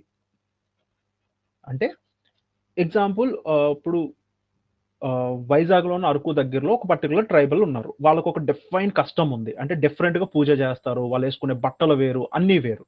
వాళ్ళు ఇప్పుడు సిటీకి మూవ్ అయ్యి వాళ్ళ డ్రెస్సింగ్ సెన్స్, వాళ్ళు చేసే జాబ్ అండ్ వాళ్ళు ఏదైతే పూజలు అవి చేస్తారో అవన్నీ మార్చేసుకున్నారనుకోండి.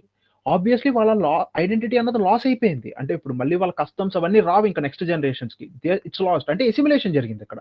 ఇంటిగ్రేషన్ ఏంటంటే వాళ్ళు సిటీకి మూవ్ అయినప్పటికీ వాళ్ళ కస్టమ్స్ అలానే ఉన్నాయి. వాళ్ళు పూజలు చేసే విధానం అలానే ఉంది. వాళ్ళ డ్రెస్సింగ్ స్టైల్ అలానే ఉంది. వాళ్ళ లాంగ్వేజ్ అలానే ఉంది. ఏది మారట్లేదు అనుకోండి. బట్ సిటీలో అందరితో కలిసి వాళ్ళు బతుకుతున్నారు. సో 2 ప్లేసెస్‌లోనే అబ్సార్ప్షన్ జరిగింది. మనకు ఐడెంటిటీ పోతే అది అసిమిలేషన్ అవుతది. మన ఐడెంటిటీ వేరే వాళ్ళతో కలిపి ఎగ్జిస్టెన్స్‌లో ఉంటే దాన్ని మనం ఇంటిగ్రేషన్ అంటాం. ఓకే. సో ఇవి 2 వర్డ్స్ గుర్తుపెట్టుకోండి. కన్‌ఫ్యూజ్ అవ్వొద్దు. అసిమిలేషన్‌కి, ఇంటిగ్రేషన్‌కి. మీకు జనరల్‌గా కొన్ని క్లాసెస్‌లో చెప్పుకెళ్ళిపోతారు గానీ, ఈ రెండిటికి డిఫరెన్స్ చెప్పరు. But there is a clear difference between these 2. Answer రాసేటప్పుడు కూడా మీరు కొంచెం కేర్‌ఫుల్‌గా రాయాలి. నెక్స్ట్ మల్టీ కల్చరలిజం ఒకటుంటుంది.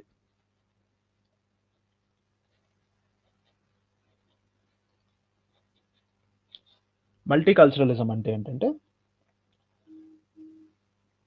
సింపుల్‌గా డిఫరెంట్ కల్చర్స్ కోఎగ్జిస్టెన్స్‌లో ఉంటాయి. మల్టీ కల్చర్ అంటే డిఫరెంట్ కల్చర్స్ కోఎగ్జిస్టెన్స్‌లో ఉండడం అది మల్టీ కల్చర్ అవుతది.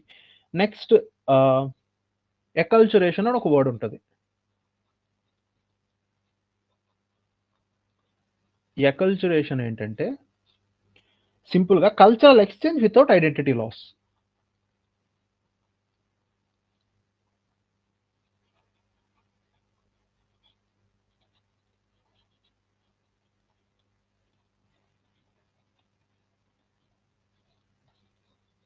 ఇక్కడ డిఫరెంట్ కల్చర్స్ కలిసి బతుకుతున్నారు. రైట్. మల్టీ కల్చర్ అంటే. ఎకల్చురేషన్‌లో ఏమవుతదంటే కల్చర్స్ ఎక్స్‌చేంజ్ అవుతారు. అంటే మేబీ నేను హిందూ అవ్వుండొచ్చు. లేదా నేను క్రిస్టియన్, మీరు హిందూ అనుకుందాం. ఇప్పుడు నార్మల్‌గా మీరు కూడా మనిద్దరం ఫ్రెండ్స్. నేను ఒక క్రిస్టియన్, మీరు ఒక Hindu assume. You also started celebrating Christmas every year. నేను మీకు ఫ్రెండ్ అవ్వడం వల్ల మీరు కూడా ఎవ్రీ ఇయర్ క్రిస్మస్ సెలబ్రేట్ చేసుకున్నారు. కానీ అలా అని మీరు హిందూ దాన్ని వదిలేయలేదు. జస్ట్ మీరేం చేశారంటే ఒక్క పండగ నేను మీకు ఫ్రెండ్ అయినందుకు మీకు కొంచెం అలవాటై, మీకు కొంచెం నచ్చి మీరు కూడా కల్చరల్ ఎక్స్‌చేంజ్ అన్నది జరిగింది. అంటే మేబీ నేను గుడికెళ్ళడం స్టార్ట్ చేయొచ్చు. లేదంటే మీరు క్రిస్మస్ సెలబ్రేట్ చేయడం స్టార్ట్ చేయొచ్చు. కానీ అలా అని నేను ఒక క్రిస్టియన్‌గా నేను ఐడెంటిటీని వదిలేయట్లేదు. మీరు హిందూగా మీరు ఐడెంటిటీ వదిలేయట్లేదు. బట్ ఎక్స్‌చేంజ్ అన్నది జరిగింది. సో ఈ కల్చరల్ ఎక్స్‌చేంజ్ ఏమంటే ఎకల్చురేషన్ అంటామనమాట. సో ఈ 4 వర్డ్స్ గుర్తుపెట్టుకోండి. ఎందుకంటే మీరు ఎక్కడైనా చదివినా మీకు ఈజీ అవుతుంది. సో ఇదంతా కలిపి ఫస్ట్ యూనిట్ అనమాట. Unit name diversity. ఇది 6th క్లాస్ ఎన్‌సీఈఆర్టీలో first chapter. Unit 1. Next unit 2. Unit 2 దేని గురించి ఉంటుందంటే గవర్నమెంట్ గురించి ఉంటుంది. కనెక్షన్ లేదేంటి అని అనుకోవద్దు. బికాజ్ మీరు అర్థం చేసుకోండి ఇది 6th క్లాస్ పిల్లలు చదవడానికి పెట్టినవి. ఎక్కడెక్కడైతే ఈజీ టాపిక్స్ ఉన్నాయో అవన్నీ పికప్ చేసి ఇందులో మెన్షన్ చేసేస్తారు అంతే. మనం ఇక్కడ 15 మినిట్స్ 20 మినిట్స్ డిస్కస్ చేసుకుంది వాళ్ళకి ఆల్మోస్ట్ ఒక యూనిట్ అనమాట. అంటే చెప్పడానికి మేబీ ఒక 10 డేస్ 20 డేస్ పట్టొచ్చు వాళ్ళకి. So first government. What is government? Basic నుంచి వెళ్దాం. అసలు గవర్నమెంట్ అంటే ఏంటి?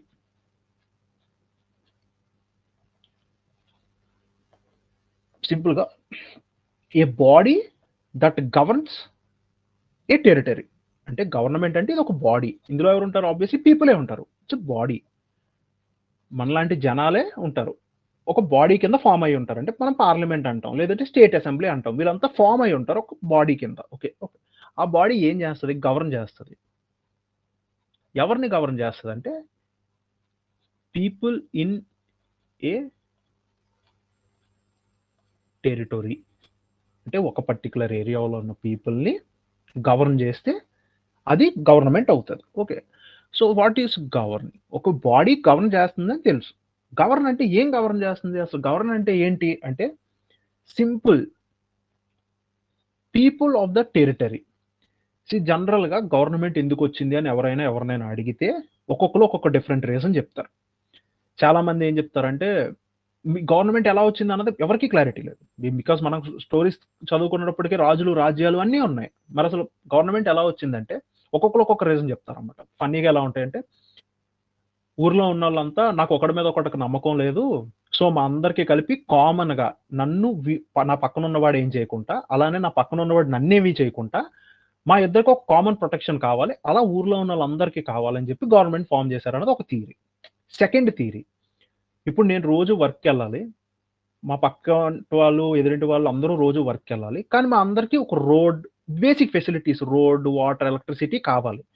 సో మేము మా రోజువారీ పనే చేసుకోవాలా, లేదంటే మేము అందరం కలిపి ఈ పని చేయాలా, ఇలా అవ్వదు అని చెప్పి అందరూ కలిపి కూర్చొని ఒక బాడీని ఏర్పాటు చేసి, మనందరం మా ఇన్కమ్స్లో నుంచి కొంచెం కొంచెం కొంచెం డబ్బులు తీసి నీకు ఇస్తాము, నీ జాబ్ ఏంటంటే మా బేసిక్ ఫెసిలిటీస్, మా లైఫ్ ఈజీ చేయడానికి మాకు కావాల్సింది ఏంటి, water, road, electricity, drainage systems, ఏదైనా కానీ అది సమకూర్చడం నీ బాధ్యత అని చెప్పి గవర్నమెంట్ని ఫామ్ చేశారన్నది ఒక థియరీ. సో మనకి ఇలా డిఫరెంట్ థియరీస్ ఉంటాయి. సో గవర్నమెంట్ ఫామ్ అయింది, గవర్న్. సో ఇప్పుడు మనం ఏదైతే థియరీస్ మాట్లాడుకున్నామో ఈ థియరీస్ అన్నిటిలోని కామన్ పాయింట్ ఏంటంటే, ఫస్ట్ ఆఫ్ ఆల్ మన అందరి తరపున కూడా ఒక డెసిషన్ తీసుకోగలగాలి, to make a decision. And once ఆ డెసిషన్ తీసుకున్న తర్వాత ఆ డెసిషన్ ఇంప్లిమెంట్ కూడా చేయాలి. నెక్స్ట్, టు మేక్ రూల్స్, అంటే ఎవరు ఏం చేయాలి ఏం చేయకూడదు అన్నది ఒక రూల్స్, అండ్ దాన్ని ఇంప్లిమెంటేషన్ కూడా చేయాలి. Runs public administration.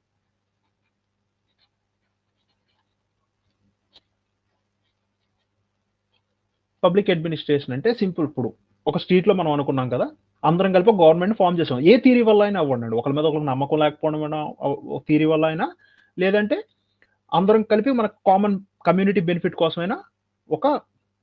ఇప్పుడు మనకి ఏదైనా కంప్లైంట్ వచ్చింది అనుకోండి, అంటే ఇప్పుడు రోడ్ వేశారు, ఒక పర్సన్కి పవర్ ఇచ్చారు, ఆ పర్సన్ రోడ్ వేసాడు, రోడ్డు మీద ఏదో ప్రాబ్లం వచ్చింది, లేదంటే కొత్త ఎలక్ట్రిసిటీ కనెక్షన్ కావాలి, మీరు వెళ్ళి డైరెక్ట్గా ఎవరొకరిని అడగగలిగే పరిస్థితి ఉండాలి కదా. సో పబ్లిక్ అడ్మినిస్ట్రేషన్ అన్నది కూడా ఒకటి పెట్టాలి, సో దట్ పీపుల్ డైరెక్ట్గా వచ్చి ఇంటరాక్ట్ అయ్యి, లేదంటే పీపుల్కి ఏం కావాలి ఏం జరుగుతుంది ఇవన్నీ చేయడానికి కూడా ఉండాలి. అంటే డెసిషన్ తీసుకొని రూల్స్ ఇంప్లిమెంట్ చేయడమే కాదు కదా, డైరెక్ట్గా పబ్లిక్కి అడ్రసబుల్గా కూడా ఉండాలి. అంటే ఒక పబ్లిక్ ఏదైనా చెప్పాలి, లేదా పబ్లిక్ చెప్తే వినేటట్టు ఒక ఫ్లెక్సిబిలిటీ ఉండాలి. So public administration. సో సింపుల్గా ఇవన్నీ కలిపితే ఎగ్జిక్యూటివ్, 2 లెజిస్లేచర్, 3వది జ్యుడిషియరీ. ఈ అన్ని ఫంక్షన్స్ కూడా ఈ 3 చేస్తాయి. ఎగ్జిక్యూటివ్, సో ఫస్ట్ లెజిస్లేచర్ ఏంటి, మన ఎమ్మెల్యేస్, ఎంపీస్ అందరూ ఎవరైతే ఎలక్టెడ్ పర్సన్స్ ఉన్నారో వాళ్ళంతా కూడా లెజిస్లేచర్స్. ఇందులో నుంచి కొంతమందిని తీసుకెళ్ళి మనం ఏం చేస్తాం, మినిస్టర్స్ చేస్తారు. అంటే ఎలక్టెడ్ ఎంపీస్లో నుంచి సెంట్రల్ మినిస్టర్స్ అవుతారు, ఎలక్టెడ్ ఎమ్మెల్యేస్ నుంచి స్టేట్ మినిస్టర్స్ అవుతారు. ఆ మినిస్టర్స్తో పాటు ఐఏఎస్, ఐపీఎస్, వీళ్ళంతా ఫస్ట్ ఆఫ్ ఆల్ చూడండి, డెసిషన్ ఐదర్ పార్లమెంట్లో తీసుకుంటారు, లేదంటే స్టేట్ అసెంబ్లీలో తీసుకుంటారు. తీసుకున్న తర్వాత ఇంప్లిమెంటేషన్, మేకింగ్ రూల్స్ ఎవరు చేస్తారు, ఎగ్జిక్యూటివ్, మినిస్టర్స్ వీళ్ళంతా చేస్తారు. Runs public affairs, again executive, IAS, IPS, ministers వీళ్ళంతా ఎగ్జిక్యూట్ చేస్తారు. పబ్లిక్, ఇప్పుడు మీరు ఏదైనా కంప్లైంట్ ఉంది, మీరు ఐఏఎస్కి వెళ్ళి చెప్పుకోగలుగుతారు కదా, లేదంటే ఒక మినిస్టర్కి మీరు లెటర్ రాయగలుగుతున్నారు కదా. So public administration. జ్యుడిషియరీ ఏంటంటే కాన్ఫ్లిక్ట్ రిజల్యూషన్. ఏదైనా గొడవ వచ్చింది, ఐదర్ గవర్నమెంట్కి మధ్యన, అంటే స్టేట్ అండ్ సెంట్రల్ గవర్నమెంట్కి మధ్యన, లేదంటే గవర్నమెంట్లోనే 2 బాడీస్కి, లేదంటే ప్రజలకి గవర్నమెంట్కి, లేదంటే విత్ ఇన్ ద ప్రజలకి, ఏదైనా కానివ్వండి, కాన్ఫ్లిక్ట్ ఏదైనా కానివ్వండి, ఆ కాన్ఫ్లిక్ట్ని కూడా రిజాల్వ్ చేయగలగాలి జ్యుడిషియరీ. ఈ లెజిస్లేచర్ ఏంటి, ఎగ్జిక్యూటివ్ ఏంటి, ఇవన్నీ మీకు క్లియర్గా అర్థం అవుతాయి. నేను రఫ్ ఐడియా ఇస్తున్నాను, because understand 6th class NCERT.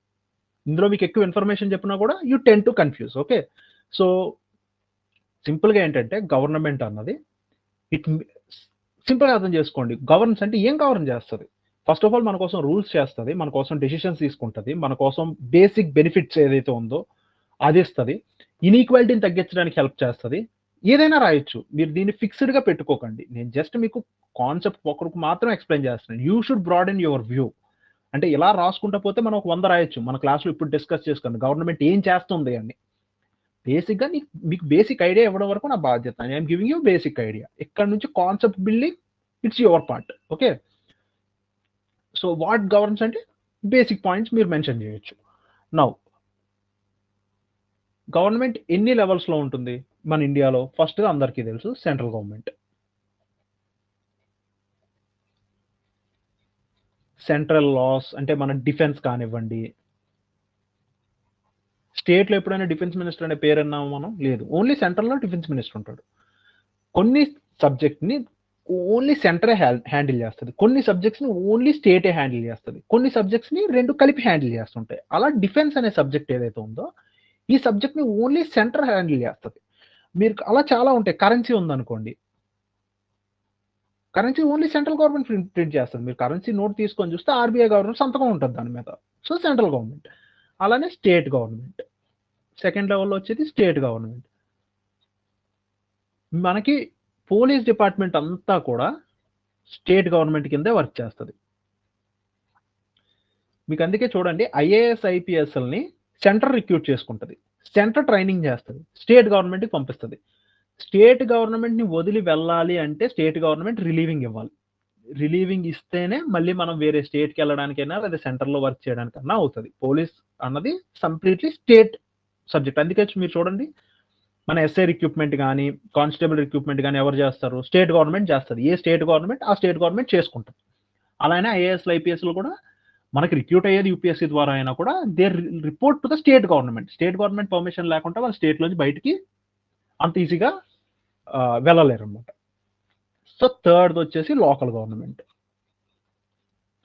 Local government అంటే మనం ఊర్లో చూసే పంచాయతీస్ దగ్గర నుంచి జిల్లా పరిషత్, బ్లాక్ పంచాయతీ, అర్బన్లో వచ్చేసరికి మున్సిపాలిటీస్, నగర పంచాయతీస్, ఇవన్నీ కూడా లోకల్ గవర్నమెంట్లోకి వస్తాయి.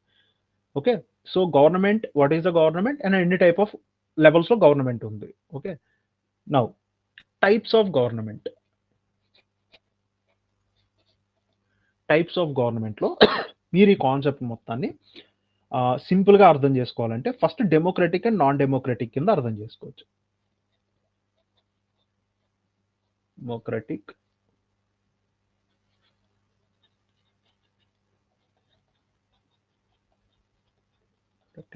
ఓకే. ఫస్ట్ డెమోక్రసీ ఏంటో చూద్దాం. మీరు ఫేమస్ లైన్ వినే ఉంటారు, government by the people, of the people, for the people. By the people, of the people, for the people. డెమోక్రసీకి మీనింగ్ ఇదే, సింపుల్. డెమోక్రసీ ఏంటంటే people should elect or people కన్సెంట్తో, అంటే పీపుల్ యొక్క అంగీకారంతో ఒక గవర్నమెంట్ ఫామ్ అయినప్పుడు దాన్ని మనం డెమోక్రటిక్ అంటాం. అందుకే by the people, of the people, for the people అంటాం. అంటే కంప్లీట్గా ఇక్కడ పవర్ ఎవరు ఈ గవర్నమెంట్కి ఇచ్చారు? అసలు ఈ గవర్నమెంట్కి పవర్ ఎవరు ఇచ్చారు అంటే పీపుల్ ఇచ్చారు. మనం ఓటు వేస్తేనే ఆయన ఎమ్మెల్యే అయ్యాడు. ఆయన ఎమ్మెల్యే అవడానికి కారణం ఎవరు? మేము. ఇప్పుడు ఆయన పని ఎవరికి చేసి పెట్టాలి? మాకు ఓటర్స్కి చేసి పెట్టాలి.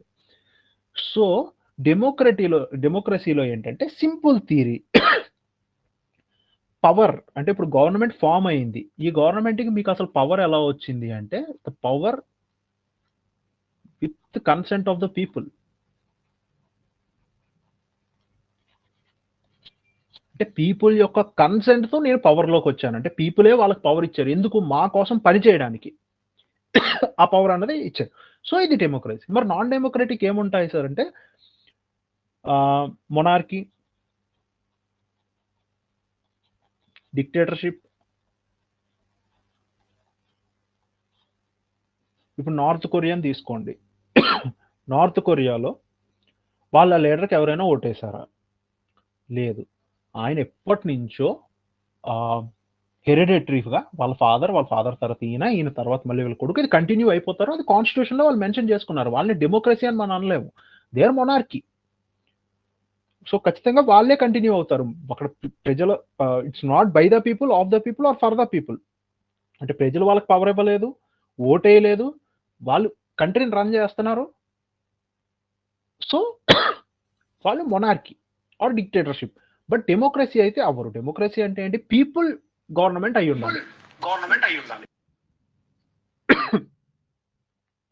Now power is drawn from the people.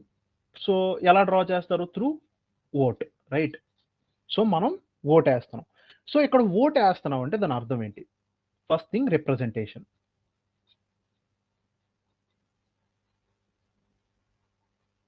అంటే ఇప్పుడు ఒక కాన్స్టిట్యున్సీలో ఉన్న మెజారిటీ ఆఫ్ ద పీపుల్ ఓటేసి ఒక ఎమ్మెల్యేని ఎంపీని గెలుచుకుంటే దాని అర్థం ఏంటి? మనందరం కలిపి ఆయనకి కన్సెంట్ ఇచ్చాం.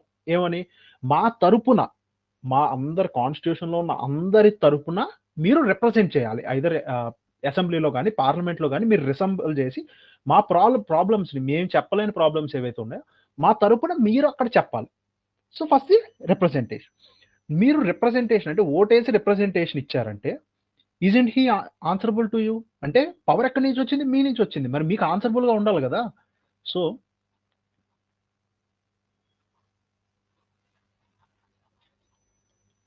Answerable to people.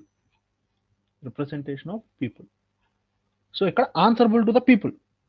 So once answerability ఉంది అంటే, అంటే ప్రజలు మనల్ని అడుగుతారు. ఓటేసిన వాళ్ళు ఇప్పుడు మన సినిమాలో ఫేమస్ డైలాగ్ వింటాం గదా! ఓటేసిన జనాలు పిచ్చోళ్ళేం గాదు. ఓటేసిన వాళ్ళు మనల్ని అడుగుతారు అది. So answerable to the people. ఇది ఏం క్రియేట్ చేస్తదంటే ఒక రెస్పాన్సిబుల్ గవర్నమెంట్ క్రియేట్ చేస్తది. ఇక్కడ జస్ట్ ఓట్ అనే కాదు. మీరు ఓటేస్తున్నారంటే ఇక్కడ మీరు ఇంకోటి అర్థం చేసుకోవాల్సింది ఏంటంటే it's a limited time to rule. In case మీరు ఆన్సరబుల్‌గా లేకపోయినా, రెస్పాన్సిబుల్‌గా లేకపోయినా కూడా మనకు ఇప్పుడు ఎంత 5 ఇయర్స్ టర్మ్. నెక్స్ట్ 5 ఇయర్స్‌లో దిగిపోతారు కదా! అంటే నెక్స్ట్ టైమ్ ఓట్లేయరు గదా! సో మనం ఒక పవర్ ఇస్తున్నామంటే ఇండెఫినెట్‌గా ఇవ్వట్లేదు పవర్. ఒక పర్టిక్యులర్ పీరియడ్‌కి ఇస్తున్నాం. డెఫినెట్ పీరియడ్‌కి ఇస్తున్నాం. 5 ఇయర్సే పవర్ తీసుకోండి. మమ్మల్ని రిప్రజెంట్ చేయండి. మాకు ఆన్సరబుల్‌గా ఉండండి. రెస్పాన్సిబుల్‌గా ఉండండి. ఇన్ కేస్ లేదు ఇవేవి జరగట్లేదు అనుకుంటే రూల్ అన్నది చేంజ్ అయిపోతుంది. So first thing representation of people. మనల్ని రిప్రజెంట్ చేస్తున్నారు. మనకు ఆన్సరబుల్‌గా ఉండాలి. And we have right to question. We have right to question, speak, debate. అంటే మనం ఇప్పుడు డెమోక్రసీ మీకు ఓవరాల్ డెమోక్రసీ గురించి ఒక ఐడియా ఇస్తున్నాను. సో డెమోక్రసీలో ఏమవుతుంది? By the people, for the people, to the people. Right? Clarity. So ఇక్కడ మనం ఓటేస్తున్నాం. ఓటేస్తున్నాము అంటే దాని అర్థం ఏంటి? ఫస్ట్ రిప్రజెంటేషన్, రెండోది ఆన్సరబుల్ టు ద పీపుల్, మూడోది మనం ఓటేసాం కాబట్టి we have right to question. నేను దాని గురించి క్వెషన్ చేస్తాను. ఆ పాలసీ గురించి నేను బయటకొచ్చి మాట్లాడతాను. ఐదర్ మీడియా ఆర్ పర్సనల్ గ్రూప్‌లో. లేదంటే నేను డిబేట్ కూడా చేస్తాను. So I have all the rights because అసలు గవర్నమెంట్ ఫార్మ్ అయింది పీపుల్ పవర్ ఇవ్వడం వల్ల. So people should have their rights. So సిటిజన్స్‌కి ఒక రైట్ ఉంటుంది. Just not right to speak. మీకు చాలా డిఫరెంట్ ఇప్పుడు ఫండమెంటల్ రైట్స్‌లో చాలా రకాల రైట్స్ ఉంటాయి. ఈ రైట్స్ అన్నీ కూడా గవర్నమెంట్ మీకు ఇవ్వట్లేదు. It's fundamentally your rights. మీరు గవర్నమెంట్‌కి ఓటేసి గెలిపించినప్పుడు you expect them to protect it. మీరు పవర్ ఇచ్చారు. ఎందుకు? ప్రొటెక్ట్ చేయడానికి ఇవన్నీ. So you have some rights also. ఇప్పుడు యూఎస్ఏ చూడండి. యూఎస్ఏ కూడా డెమోక్రసీనే. ఇండియా కూడా డెమోక్రసీనే. రైట్? యూఎస్ఏలో డైరెక్ట్‌గా ప్రెసిడెంట్‌కి ఓటేస్తారు. వాళ్ళు వేసే ఓట్ డైరెక్ట్‌గా ప్రెసిడెంట్‌కి వేస్తారు.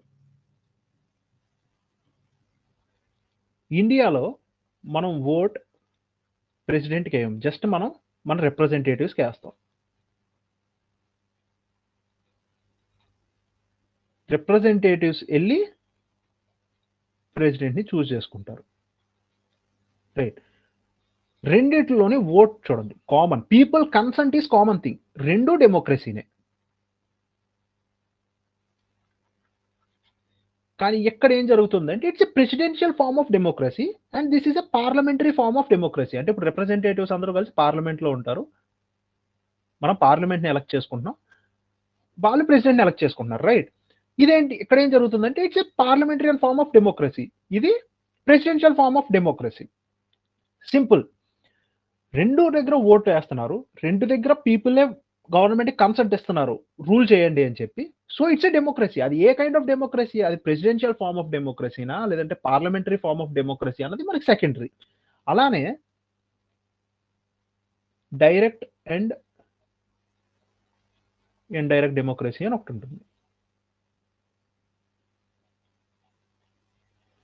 డైరెక్ట్ డెమోక్రసీ ఏంటంటే డైరెక్ట్‌గా ప్రతి పాలసీ మీద, ప్రతి లా మీద జనాలందరూ ఓట్ చేస్తారు.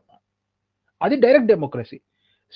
చిన్న చిన్న కంట్రీస్‌కో అంటే ఇప్పుడు మనం క్లాస్ లీడర్‌ని చూస్ చేసుకోవడానికి అనుకోండి, ఈ ఫార్మాట్ సరిపోతది. అంటే అందరూ కలిపి డైరెక్ట్‌గా క్లాస్ లీడర్‌లు ఎవరైతే నించుంటున్నారో వాళ్ళకి ఓటేయడానికి, లేదంటే క్లాస్‌లో ఒక డెసిషన్ తీసుకుందాం అనుకుంటున్నారు. సో, అందరం కలిపి ఓటేయాలా డెసిషన్‌కి యెస్ ఆర్ నో అన్నది. ఇది సింపుల్‌గా ఉంటది. కానీ ఇప్పుడు కాలేజ్ అంతా ఒక డెసిషన్‌కి యెస్ ఆర్ నో ఓటేయాలంటే కష్టంగా ఉంటది. అదే ఒక 10, 15 కాలేజ్‌లు ఇంకా కష్టంగా ఉంటుంది. ఎందుకంటే అన్నిటిని ఏ డెసిషన్ తీసుకోవాలన్నా ఇప్పుడు ఒక యూనివర్సిటీ ఉంది. యూనివర్సిటీ కింద 10 కాలేజ్‌లు ఉన్నాయనుకుందాం. యూనివర్సిటీ ఒక డెసిషన్ తీసుకోవాలి. కానీ ప్రతి స్టూడెంట్ ఒపీనియన్ కావాలి. సో, ప్రతి స్టూడెంట్ దగ్గర నుంచి ఓటింగ్ అడుగుతున్నారు. సో, ప్రతి స్టూడెంట్ ప్రతి డెసిషన్‌కి అంటే ఈచ్ డెసిషన్ క్లాస్ టైమింగ్స్ దగ్గర నుంచి, ఫ్యాకల్టీస్ దగ్గర నుంచి, ఎగ్జామినేషన్స్ దగ్గర నుంచి అన్నీ. It's a tedious process. ఒక క్లాస్ రూమ్ వరకు అయితే ఓకే. ఫైన్. ఒక క్లాస్ రూమ్ డెసిషన్ అయితే 50 మంది, 60 మంది ఉంటాం. డెసిషన్ సింపుల్‌గా ఉంటుంది. కాలేజ్ దాటి యూనివర్సిటీ లెవెల్ గురించి మాట్లాడుతున్నాం. సో, ప్రతి పనికి ప్రతి ఒక్కరు డెసిషన్ తీసుకోవాలంటే కష్టం. అందుకే ఇండైరెక్ట్ డెమోక్రసీ అనే కాన్సెప్ట్ తీసుకొచ్చారు. ఇండైరెక్ట్ డెమోక్రసీ ఏంటి? ఇప్పుడు మనం ఇండియాలో ఫాలో అవుతుంది. సింపుల్‌గా ప్రతి ఒక్కరు రిప్రజెంట్ చేయక్కర్లే ఎళ్లి. మనందరం కలిపి ఒక రిప్రజెంటేటివ్‌ని పెట్టుకోవచ్చు. అంటే ఇప్పుడు క్లాస్ అంతా కలిపి ఒక క్లాస్ లీడర్‌ని పెట్టుకొని, కాలేజ్ అంతా కలిపి ఒక కాలేజ్ ప్రెసిడెంట్‌ని పెట్టుకుంటే, ఇప్పుడు డెసిషన్ తీసుకోవడానికి 10 కాలేజ్‌లుంటాయి యూనివర్సిటీ కింద. 10 కాలేజ్‌ల నుంచి 10 మంది ప్రెసిడెంట్‌లని పిలిచి మాట్లాడితే సరిపోతుంది. Quite simple. డైరెక్ట్ డెమోక్రసీ ఏంటంటే ప్రతి లా ఆర్ పాలిసీ ప్రతి దాని మీద గూడా పీపుల్ ఓట్ చేస్తారు. డైరెక్ట్ డెమోక్రసీ అన్నమాట. ఇండైరెక్ట్ డెమోక్రసీ ఏంటంటే మనం మన పవర్‌ని మన డెసిషన్ మేకింగ్ పవర్‌ని ఏదైతే ఉందో అంటే లా అండ్ పాలిసీ విషయంలో దీన్ని మనం ఒక రిప్రజెంటేటివ్‌కి ఇస్తాం. ఈ రిప్రజెంటేటివ్ వెళ్లి మన తరపున ఆ లా అండ్ పాలిసీకి యెస్ ఆర్ నో అని ఓటేస్తాడు. ఈ లా అండ్ పాలిసీకి వీళ్ళు డైరెక్ట్‌గా ఓట్ చేస్తున్నారు. ఇక్కడ మనం ఏంటంటే ఒక రిప్రజెంటేటివ్‌ని ఇస్తాం. ఈ రిప్రజెంటేటివ్ వెళ్లి ఓటేస్తాడు. మన ఎమ్మెల్యేలను, ఎంపీలు చేసేది అదే. ఇది ఇండైరెక్ట్ డెమోక్రసీ. సో, ఇండియా లాంటి కంట్రీకి 146 కోట్ల మంది జనాభా ఉన్న కంట్రీలో డైరెక్ట్ డెమోక్రసీ అన్నది పాసిబుల్ కాదు. అంటే ప్రతి డెసిషను మొత్తం 146 కోట్ల మందిని అడిగి తీసుకోవాలంటే జరిగే పని కాదు. సో, మనకున్న బెస్ట్ ఆప్షన్ ఏంటంటే ఇండైరెక్ట్ డెమోక్రసీ. ఓకే. సో, ఇది టైప్ సారీ. ఇది ఓవరాల్ డెమోక్రసీ గురించి. నౌ ఇప్పుడేంటంటే డెమోక్రసీ గురించి కొన్ని ఫ్యూచర్స్ ఉన్నాయి. అంటే ఇన్ పర్టిక్యులర్‌గా బుక్‌లో మెన్షన్ చేసి ఉన్న ఫ్యూచర్స్ ఏంటో చూద్దాం. సో, ఫస్ట్‌ది ఫ్యూచర్స్. ఫ్యూచర్స్‌లో ఫస్ట్‌ది ఏంటంటే పీపుల్స్ పార్టిసిపేషన్ అన్నమాట. ఫస్ట్‌ది.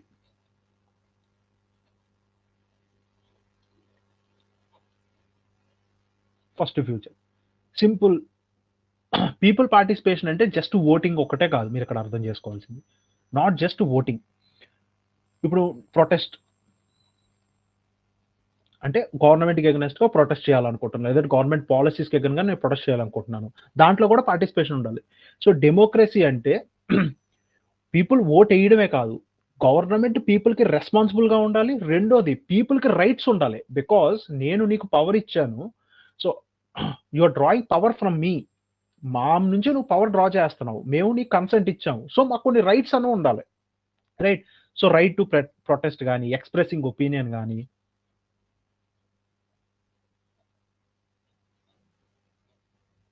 ఇవన్నీ కూడా డెమోక్రసీలో పార్ట్. పీపుల్ పార్టిసిపేషన్ అన్నది పార్ట్. బికాజ్ అసలు మెయిన్ పవరే మేమిస్తున్నాము. మరి మాకు రైట్స్ లేకపోతే ఎలా?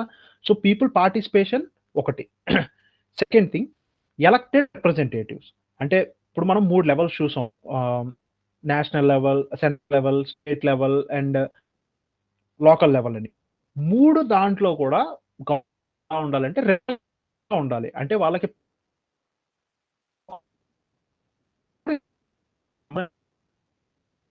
సో,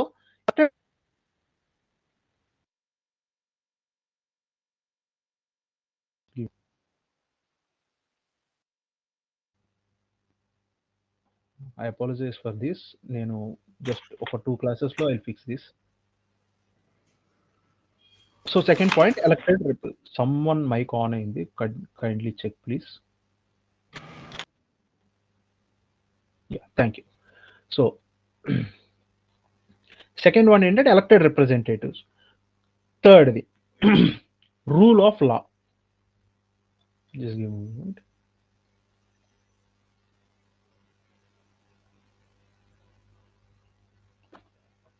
సెకండ్ది ఎలక్టెడ్ రిప్రజెంటేటివ్స్. అంటే 3 లెవెల్స్‌లో కూడా సెంట్రల్, స్టేట్, ఇప్పుడు మీరు యూఎస్‌లో అయినా చూడండి, ఎక్కడైనా చూడండి. ఎలక్టెడ్ రిప్రజెంటేటివ్స్ అన్న వాళ్ళు కామన్. థర్డ్‌ది rule of law. Rule of law అంటే ఏంటంటే సింపుల్‌గా మీరు గుర్తుపెట్టుకోవాల్సింది ఏంటంటే law is equal to supreme. అంటే ఏదైనా కూడా లా అంటే చట్టం ఎవరికైనా ఒకటే, లేదో చట్టానికి ఎవరు అతీతులు కాదు. ఇలాంటివి మనం వింటుంటాం కదా డైలాగ్. సింపుల్ అంతే. అంటే లా ఏదైతే ఉందో అది సుప్రీం అందరికన్నా. అంటే మీకన్నా, నాకన్నా మీరు ఎమ్మెల్యే అవనివ్వండి, ఎంపీ అవనివ్వండి, లేదంటే రిచ్, పూర్, ఏ క్యాస్ట్ అయినా కానివ్వండి, ఏ రిలీజియన్, ఏ క్లాస్ అయినా కానివ్వండి, ఏదైనా కానివ్వండి. Law is supreme. దీన్ని మనం రూల్ ఆఫ్ లా అంటాం. No one is above law.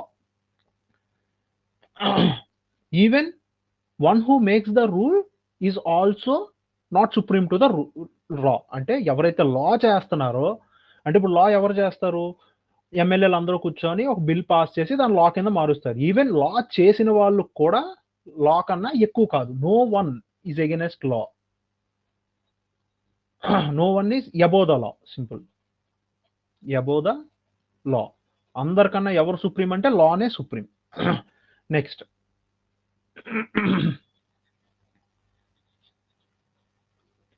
Rights and freedom.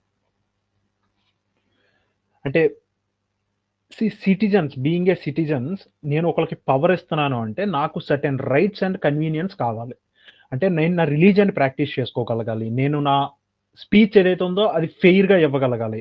లేదు అంటే అసోసియేషన్స్ ఏమైనా ఉన్నాయా అని ఫార్మ్ చేసుకోగలగాలి. నన్ను ఎవరు రిస్ట్రిక్ట్ చేయకూడదు. అంటే ఒక రిలీజియన్ నేను ఫాలో అవ్వడానికో, లేదా నేను టెంపుల్‌కి వెళ్ళడానికో కూడా నాకు రిస్ట్రిక్షన్స్ ఉండకూడదు.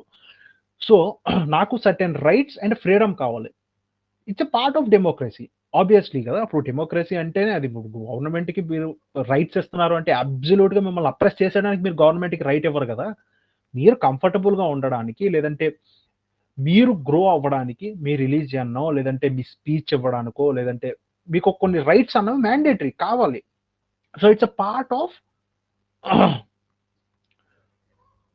Democracy. Next accountability.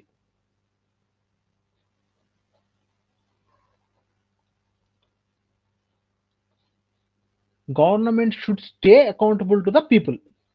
Because it draws the power from people. నీకు ఎవరైతే పవర్ ఇచ్చారో వాళ్ళకి ఖచ్చితంగా నువ్వు ఆన్సరబుల్‌గా ఉండి తీరాల్సిందే. సో అందుకే మనం ఏమంటాం? పబ్లిక్ సర్వెంట్స్ అంటాం. పబ్లిక్ సర్వెంట్స్ అంటే ఎందుకంటాం? మేము నీకు పవర్ ఇచ్చాం మా కోసం పని చేయడానికి. సో దానికి నీకు సర్టెన్ ప్రివిలేజెస్ ఇచ్చి, నీకు సర్టెన్ సాలరీ కాంపెన్సేషన్ ఇచ్చి, మా కోసం పని చేయడానికి మేము నిన్ను అపాయింట్ చేసాం. సో మీకు వాళ్ళ జీతాలు ఎవరిస్తున్నారు? మనమే ఇస్తున్నాం. మనం టాక్స్‌లు కట్టే వాళ్ళకి జీతాలు ఇస్తున్నాం. ఎందుకు? మనకి కొన్ని పనులు ఈజీ అవుతదని. ఇప్పుడు పోలీస్‌ని ఎందుకు పెట్టుకున్నాం? మనకి సేఫ్టీ కోసం. మన ఇంట్లో ఏ దొంగతనం జరగకూడదు. మనకి ట్రాఫిక్ కంట్రోల్ ఉండాలి. లేదంటే ఏదైనా పోతే మనం ఎవరికైనా ఎళ్లి చెప్పుకోగలగాలి. ఇవన్నీ మనకు కావాలి కాబట్టి మనం ఆహ్, మన టాక్సెస్‌లో నుంచి కొంత డబ్బులు తీసి పోలీసులకి సాలరీస్ రూపంలో పే చేసి మనకి వర్క్ చేయమని చెప్తున్నాం. సో ఇప్పుడు పోలీస్ దగ్గరికెళ్లి నేను కంప్లెయింట్ ఇచ్చి మాట్లాడే రైట్స్ అండ్ ఫ్రీడమ్ నాకుండాలి. అండ్ అలానే నాకు ఆళ్ళు అకౌంటబుల్‌గా కూడా ఉండాలి. అలానే చూస్తే ఇప్పుడు ఎలక్టెడ్ రిప్రజెంటేటివ్స్ అందరూ కలిసి ఒక లా చేశారు. ఈ లా ఎలా ఉండాలంటే ఈళ్ళకి ఫేవరబుల్ గానో, లేదంటే ఇప్పుడు గవర్నమెంట్ ఇప్పుడు ఆహ్, సడెన్‌గా ఇప్పుడు బీజేపీ గవర్నమెంట్ పవర్‌లో ఉంది. బీజేపీ గవర్నమెంట్ రాత్రికి రాత్రి కాన్స్టిట్యూషన్ మార్చేసి లైఫ్ టైమ్ అసలు ఎలక్షన్స్ ఉండవు ఇండియాలో. బీజేపీ గవర్నమెంటే ఉంటుందంటే మీరు ఒప్పుకుంటారా? ఒప్పుకోరు. ఎవరు ఒప్పుకోరు. బికాజ్ మన లా ఏం చెప్తుందంటే 5 ఇయర్స్‌కి ఒకసారి ఎలక్షన్ జరిగి పీపుల్‌కి పవర్ ఇవ్వాలని చెప్తుంది. కాన్స్టిట్యూషన్ చెప్తుంది. ద లా ఈజ్ సుపీరియర్ ఇక్కడ. సో ఇవన్నీ బేసిక్ ఫ్యూచర్స్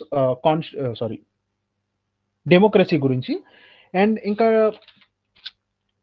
ఇవన్నీ బేసిక్ ఫ్యూచర్స్ మీకు విత్ ద క్లాసెస్ అర్థమవుతాయి. నేను జస్ట్ ఇప్పుడు 6th క్లాస్ ఎన్‌సీఈఆర్‌టీ వరకు ఎక్స్‌ప్లెయిన్ చేస్తున్నాను కాబట్టి జస్ట్ హావ్ ఎన్ ఐడియా ఇవన్నీ ఏంటి అని. ఇప్పుడు అలానే మీరు మొనార్కీ చూసారనుకోండి. మొనార్కీ అంటే సింపుల్‌గా ఏంటంటే rule by king or queen. Rule by king or queen. So 2 type of monarchies ఉంటాయి జనరల్‌గా. ఒకటి ఏంటంటే కాన్స్టిట్యూషనల్ మొనార్కీ, అంటే కాన్స్టిట్యూషన్లోనే మెన్షన్ చేసి ఉంటుంది, వాళ్ళకే కాన్స్టిట్యూషన్ ఉంటుంది, మేబీ వాళ్ళు కూడా డెమోక్రసీ అయి ఉండొచ్చు. మీరు యూకే ఎగ్జాంపుల్ తీసుకున్నారు అనుకోండి, యూకేకి ఇప్పుడు head of state, head of government రెండు ఉంటాయి ఎప్పుడు కూడా మనకి. హెడ్ ఆఫ్ స్టేట్ అంటే మన స్టేట్ హెడ్. ఇప్పుడు ఇండియన్ పరిస్థితిలో తీసుకున్నారు అనుకోండి, head of state president. First citizen of India అని ఎవరిని అంటాం మనం? ప్రెసిడెంట్ అంటాం. ఎందుకంటే మన స్టేట్ అంటే కంట్రీ అనమాట. ఇక్కడ మన స్టేట్ అంటే మన కంట్రీ గురించి మాట్లాడుతున్నాం.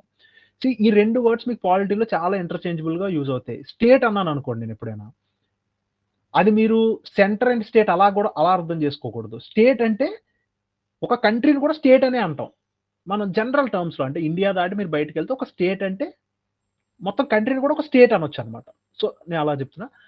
So head of the state అంటే ఏంటంటే మన కంట్రీ మొత్తానికి హెడ్ ఎవరు అంటే ప్రెసిడెంట్. అలానే మన హెడ్ ఆఫ్ ద గవర్నమెంట్ ఎవరు అంటే ప్రైమ్ మినిస్టర్ ఆఫ్ ఇండియా.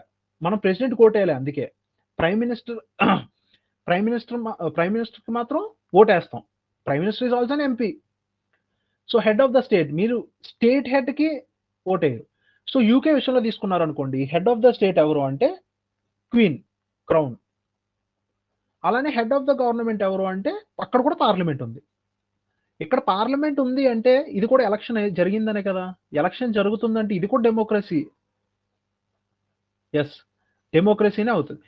కానీ ఇక్కడ మీరు అర్థం చేసుకోవాల్సింది ఏంటంటే హెడ్ ఆఫ్ ద స్టేట్ ఒక పర్టికులర్ ఫ్యామిలీకి డైరెక్ట్ గా కాన్స్టిట్యూషన్ ఇచ్చింది.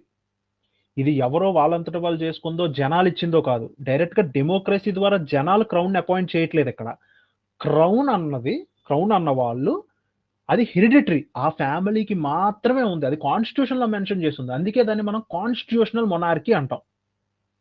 మొనార్కీనే, కానీ కాన్స్టిట్యూషన్ కూడా ఉంది. అంటే అందులో ఎంతో కొంత డెమోక్రసీకి సంబంధించిన ఎలిమెంట్ ఉంది, కానీ head of the state monarchy. అలానే మీరు ఇప్పుడు నార్త్ కొరియా తీసుకున్నారు అనుకోండి, అది కాన్స్టిట్యూషనల్ మొనార్కీ కూడా కాదు. వాళ్ళ కాన్స్టిట్యూషన్ కూడా లేదు, ఆయన పెట్టిందే రూల్. వాళ్ళకి పట్టిన సెట్ ఆఫ్, అసలు ప్రజలు రిప్రజెంట్ చేసింది లేదు, అసలు ఎలాంటి ఫామ్ కూడా లేదు అక్కడ. అంటే ప్రజలు రిప్రజెంట్ చేసి ఎలక్షన్స్కి వెళ్ళే ఫామ్ కూడా లేదు. డైరెక్ట్ గా నార్త్ కొరియన్ లీడర్ ఎవరైతే ఉన్నారో ఆయనే కంట్రోల్ చేస్తుంటాడు. So UK it's constitutional monarchy. అలానే మీరు డిక్టేటర్షిప్ తీసుకున్నారు అనుకోండి, Saudi Arabia, north Korea, sorry dictatorship లో నార్త్ కొరియా తీసుకోవచ్చు. Sorry, I'm really confuse. మీకు మొనార్కీలో యూకే ఒకటి వస్తుంది, సౌదీ అరేబియా ఒకటి వస్తుంది. ఎందుకంటే సౌదీ అరేబియాలో కూడా చూడండి, ఎవరైతే కింగ్ ఉన్నారో వాళ్ళ ఫ్యామిలీనే రూల్ చేస్తుంది. వాళ్ళకి అక్కడ కాన్స్టిట్యూషన్ అన్నది లేదు, కానీ యూకేకి కాన్స్టిట్యూషన్ ఉంది. బట్ రెండు మొనార్కీనే, ఒకటి కాన్స్టిట్యూషనల్ మొనార్కీ, ఒకటి మొనార్కీ. రెండోది డిక్టేటర్షిప్ అంటే మీకు తెలియాల్సిందే, ఇంకేం లేదు. అంటే అక్కడ కాన్స్టిట్యూషన్ ఉండదు, ఎలక్టెడ్ పీపుల్ ఉండరు, ఏం ఉండరు. జస్ట్ ఒక ఆయన ఏం చెప్తే అదే జరుగుతుంది. సో నార్త్ కొరియా ఎగ్జాంపుల్ కింద తీసుకోవచ్చు. సో నాన్ డెమోక్రటిక్ గురించి మనకు పెద్ద ఫోకస్ కాదు, జస్ట్ మీకు అర్థం కావడానికి చెప్పాను. అంటే ఇప్పుడు యూకే ఎగ్జాంపుల్ ఎందుకు చెప్పానంటే, మరి యూకేలో కూడా పార్లమెంట్ ని జనాలు ఓట్ చేస్తున్నారు కదా, మరి దీన్ని కూడా మనం డెమోక్రసీని ఎందుకు అనకూడదు అని ఎప్పుడైనా మీకు డౌట్ వచ్చినప్పుడు మీరు అర్థం చేసుకోవాల్సింది అంటే, head of the state crown elected కాదు. ఇక్కడ ప్రెసిడెంట్ ఆఫ్ ఇండియాను కూడా మన ఎంపీలు ఎమ్మెల్యేలు ఎన్నుకుంటారు. President of India elections process చదివినప్పుడు మీకు క్లియర్గా అర్థమవుతుంది. కానీ అక్కడ క్రౌన్ మొనార్కీ అంటే వాళ్ళు తప్ప వేరే వాళ్ళు చేయడానికి లేదు. కానీ ఇండియాలో అలా కాదు కదా, మీరు ప్రెసిడెంట్ ఎవరు కాకపోతే ఇంకొకరు చేస్తారు. కానీ అక్కడ ఓన్లీ ఫ్యామిలీ నుంచి జరుగుతుంది. సో డెమోక్రసీ ఫ్యూచర్స్ ఉన్నంత మాత్రం డెమోక్రసీ అవ్వదు. డెమోక్రసీ ఫ్యూచర్స్ ఉండాలి, అలానే హోల్ కంట్రీ కూడా డెమోక్రటిక్ అయి ఉండాలి. సో అందుకే ఏమంటాం, India is the world's largest democratic country అంటాం. బికాస్ మనకి హెరిడిటరీస్ లాంటివి ఏం లేవు, మొనార్కీ కానీ డిక్టేటర్షిప్ లాంటివి ఏమీ లేవు. We only rely on democracy, right? So and see, మీది ఒకటే కాదు. అంటే ఇప్పుడు ఇవి మనకి 6th క్లాస్ బుక్ లో మెన్షన్ చేశారు. అంటే rights and freedom, accountability, rule of law, elected representatives, ఇవంతా రైట్. కానీ మీకు అర్థం కావాల్సింది ఏంటంటే, మీరు మీ ఓన్గా మీరు ఇంకా చాలా పాయింట్లు యాడ్ చేసుకోవచ్చు. ఎగ్జాంపుల్, ఇక్కడ మీరు ఈక్వాలిటీ అండ్ జస్టిస్, డెమోక్రసీ గురించి మాట్లాడుతున్నాను నేను. లాజికల్గా ఆలోచిద్దాం. డెమోక్రసీ గురించి మాట్లాడుతున్నాను అంటే జనాలు అందరూ కలిపి ఓట్లేస్తున్నారు కదా. సో ఈ జనాల్లో అన్ఈక్వల్ పర్సన్స్ ఉంటారు, ఈక్వల్ పర్సన్స్ ఉంటారు. అంటే rich poor, educated, uneducated, men, women అందరూ ఉంటారు కదా. సో ఇప్పుడు నువ్వు అందరి దగ్గర నుంచి ఓట్ తీసుకుంటున్నప్పుడు అందరిని ఈక్వల్‌గా ట్రీట్ చేయాలని నేను ఎక్స్‌పెక్ట్ చేస్తానా లేదా? చేయొచ్చు కదా! సో, ఈక్వాలిటీ అంటే యూ ట్రీట్ మెన్, వుమెన్ అందరిని ఈక్వల్‌గా ట్రీట్ చేయాలని నేను ఎక్స్‌పెక్ట్ చేస్తాను. And next justice. ఇప్పుడు తరతరాలుగా వుమెన్ మీద ఇంజస్టిస్ జరిగింది. లేదంటే ఒక పర్టిక్యులర్ క్లాస్ మీద ఇంజస్టిస్ జరిగింది. ఇప్పుడు నువ్వు వాళ్ళకి జస్టిస్ చేసే ప్రయత్నం కూడా చేయాలి. So, it is also a part of democracy. Democracy అంటే ఇవి మాత్రమే ఫ్యూచర్స్ అని నేను అనట్లేదు. మీకు ఇవి 6థ్ క్లాస్ బుక్‌లో ఉన్నాయి కాబట్టి చెప్తున్నాను. ఇవి దాటి ఇంకా చాలా ఉంటాయి. ఇవి మీరు నేర్చుకోవాల్సిందే. Okay. So, now so class 10:45 వరకు కదా! So, we still left with Panchayati Raj. So, ఇది చాప్టర్ నంబర్ 2 ఇది. ఈ చాప్టర్ నంబర్ 2 కంప్లీట్ అయిపోయింది. Next chapter number 3.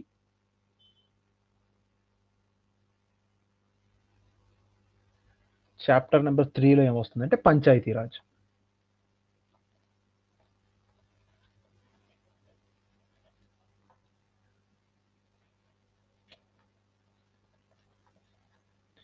Panchayat Raj overview మీకు ఇస్తాను. రఫ్‌గా ఇస్తాను. ఎందుకంటే we are left with only 15 minutes of time. Last 10 minutes discussion పెట్టుకుందాం కాబట్టి జస్ట్ పంచాయతీ రాజ్ గురించి మీకు రఫ్ ఐడియా ఇస్తాను. మిగిలిన టాపిక్ చాలా చిన్నది. రేపు ఫస్ట్ 10-15 మినిట్స్‌లో కవర్ చేసేసి I will try to cover the 7th class book as well. So, okay. Now first Panchayati Raj. మనకి 3 లెవెల్స్ ఆఫ్ గవర్నమెంట్ ఉంటాయి. ఫస్ట్ సెంట్రల్ గవర్నమెంట్ ఉంటుంది. నెక్స్ట్ స్టేట్ గవర్నమెంట్ ఉంటుంది. తర్వాత లోకల్ గవర్నమెంట్ ఉంటుంది. ఈ లోకల్ గవర్నమెంట్ అన్నది ఏంటంటే ఎస్యూమ్ విలేజ్‌లో ఉన్న ఒక ఆయన తను ఓటేసిన ఎమ్మెల్యేనో, ఎంపీనో కలవాలి. లేదంటే ఆయనకేదో సమస్య ఉంది చెప్పుకోవాలి అనుకోండి. It's a tough job. First of all ఈళ్ళు ఊరు నుంచి అక్కడికి వెళ్ళాలి. ఆయన కలవాలి, చెప్పుకోవాలి. లేదంటే ఏదైనా ఇష్యూ ఉంటే సాల్వ్ చేయమని అడగాలి. It's tough job. Local governance ఎందుకొచ్చిందంటే government to the local level. అంటే రోజువారీ ప్రజలు ఎవరైతే rural people and different sections of the society ఎక్కడెక్కడో ఉన్న వాళ్ళు ఉంటారు కదా! అందరూ సిటీస్‌లో ఉండరు. విలేజెస్‌లో అక్కడ ఇక్కడ ఉంటారు. తక్కువ పాపులేషన్ ఉన్న ఏరియాస్‌లో ఉంటారు. వాళ్ళ దగ్గరికి కూడా గవర్నమెంట్ పంపించాలి. వాళ్ళకి కూడా గవర్నమెంట్ యాక్సెసిబుల్‌గా ఉండాలి. ఇప్పుడు సర్పంచ్‌ని పెట్టారు. సర్పంచ్ ఊర్లోనే దొరుకుతాడు మీకు ఖచ్చితంగా. ఇప్పుడు విలేజర్‌కి ఏదైనా ప్రాబ్లమ్ ఉందంటే ఎమ్మెల్యే దగ్గరికి వెళ్ళాల్సిన అవసరం లే. ఎంపీ దగ్గరికి వెళ్ళాల్సిన అవసరం లే. సర్పంచ్ అయితే ఊర్లోనే ఉంటాడు కదా! సో, గవర్నమెంట్‌ని పంచాయతీ ఆఫీస్ అయితే ఊర్లోనే ఉంటది కదా! సో, గవర్నమెంట్‌ని ప్రజలకి దగ్గరగా తీసుకురావడానికి లోకల్ గవర్నెన్స్ అన్నది కాన్సెప్ట్ ఇంట్రొడ్యూస్ చేశారు. లోకల్ గవర్నెన్స్ అనేది ఫుల్ టాపిక్ మీకు నేను ఎక్స్‌ప్లెయిన్ చేయడానికి కనీసం 3 అవర్స్ పడతది. And very tricky topic. ఎందుకంటే మీకు టెక్నికాలిటీస్ తర్వాత అర్థమవుతాయి. It's a tricky topic. So, బేసిక్‌గా ఓవర్‌వ్యూ అర్థం చేసుకుందాం. సింపుల్. పంచాయతీ రాజ్‌లో ఏముంటదంటే మీకు బేసిక్ లెవెల్ ఫస్ట్ చూద్దాం. ఫస్ట్‌ది గ్రామ పంచాయత్.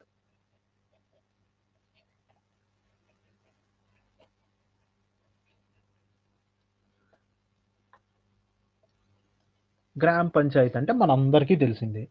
ఒక ప్రెసిడెంట్ ఉంటాడు. ప్రెసిడెంట్ అంటే మనం సర్పంచ్ అని కూడా అంటాం. రైట్. ఒక సర్పంచ్ ఉంటాడు. వార్డ్ మెంబర్స్ ఉంటారు. వార్డ్ మెంబర్స్ వీళ్ళు మామూలుగా మెంబర్స్ ఆఫ్ పంచాయత్ అంటారనమాట.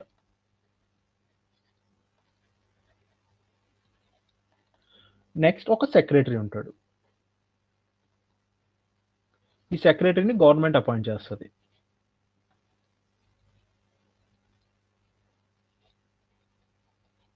గవర్నమెంట్.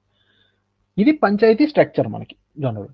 మనకి అందరికీ గ్రామ పంచాయతీ గురించి తెలుసు. కానీ మనం ఇక్కడ ఇంకొకటి తెలుసుకోవాల్సింది ఏంటంటే గ్రామ సభ. గ్రామ సభ ఏంటంటే గ్రామ Panchayat plus all the members of village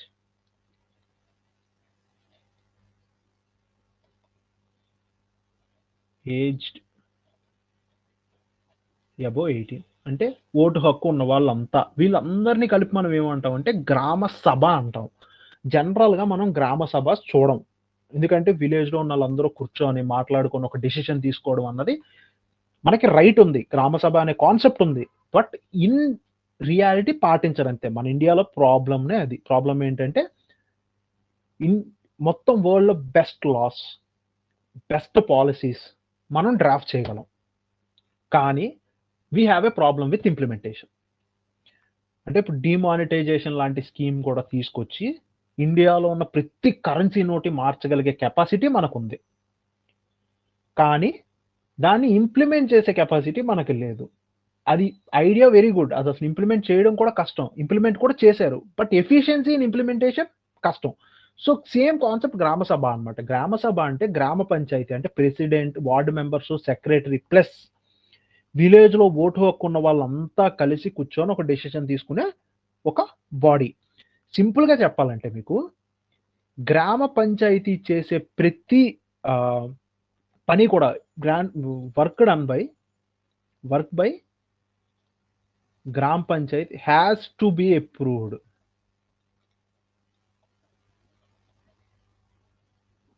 by Gram Sabha. అంటే గ్రామ సభ గ్రామ పంచాయతీ చేసే ప్రతి వర్క్ కూడా అప్రూవల్ ఇవ్వాలి.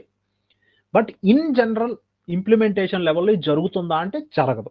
సో గ్రామ సభ గ్రామ పంచాయతీ. ఓకే, సో అసలు ఎందుకు ఈ గ్రామ సభ గ్రామ పంచాయతీ అసలు ఎందుకు తీసుకురావాలి అంటే, ఇమాజిన్ మనం గవర్నెన్స్ని లోకల్ లెవెల్కి తీసుకెళ్తున్నాం. ఇది మన కీ ఆబ్జెక్టివ్. మనం లోకల్ లెవెల్కి తీసుకెళ్తున్నాం అంటే దాని అర్థం ఏంటంటే, ఒక గవర్నమెంట్ చేయాల్సిన పనులన్నీ లోకల్ లెవెల్లో, అంటే రోడ్ రిపేర్స్, వాటర్ మేనేజ్మెంట్, ఎవరైనా బెనిఫిషియరీస్ లిస్ట్ ఉందనుకోండి, అంటే ఇంత ఏజ్ దాటిన వాళ్ళని లిస్ట్ పెట్టుకోవడం, లేదంటే బ్యాక్వర్డ్ క్లాసెస్ లిస్ట్ పెట్టుకోవడం, ఇలా లిస్ట్ మెయింటైన్ చేయడం, లోకల్గా ఉన్న స్కూల్స్, హాస్పిటల్స్, వెల్స్, బోర్స్, ఇవన్నీ అంటే ఒక గవర్నమెంట్ చేయాల్సిన పనిని లోకల్ లెవెల్లో ఒక గవర్నమెంట్ పర్ఫామ్ చేయడానికి మనం ఇది పెట్టాం. And so we still have only 5 to 10 minutes, 8 minutes. So ఈ పంచాయతీరాజ్ అనే టాపిక్ని నేను ఇంకా మీకు జస్ట్ ఒక 10-20 minutes టైంలో నేను కంప్లీట్ చేసేస్తాను. But today will discuss few things. So ఈ యొక్క చాప్టర్ అయితే ఉందో దాన్ని టుమారో కవర్ చేస్తాను, no worries. But as of right now మీకు ఎవరికైతే డౌట్స్ ఉంటాయో you can ask. Okay,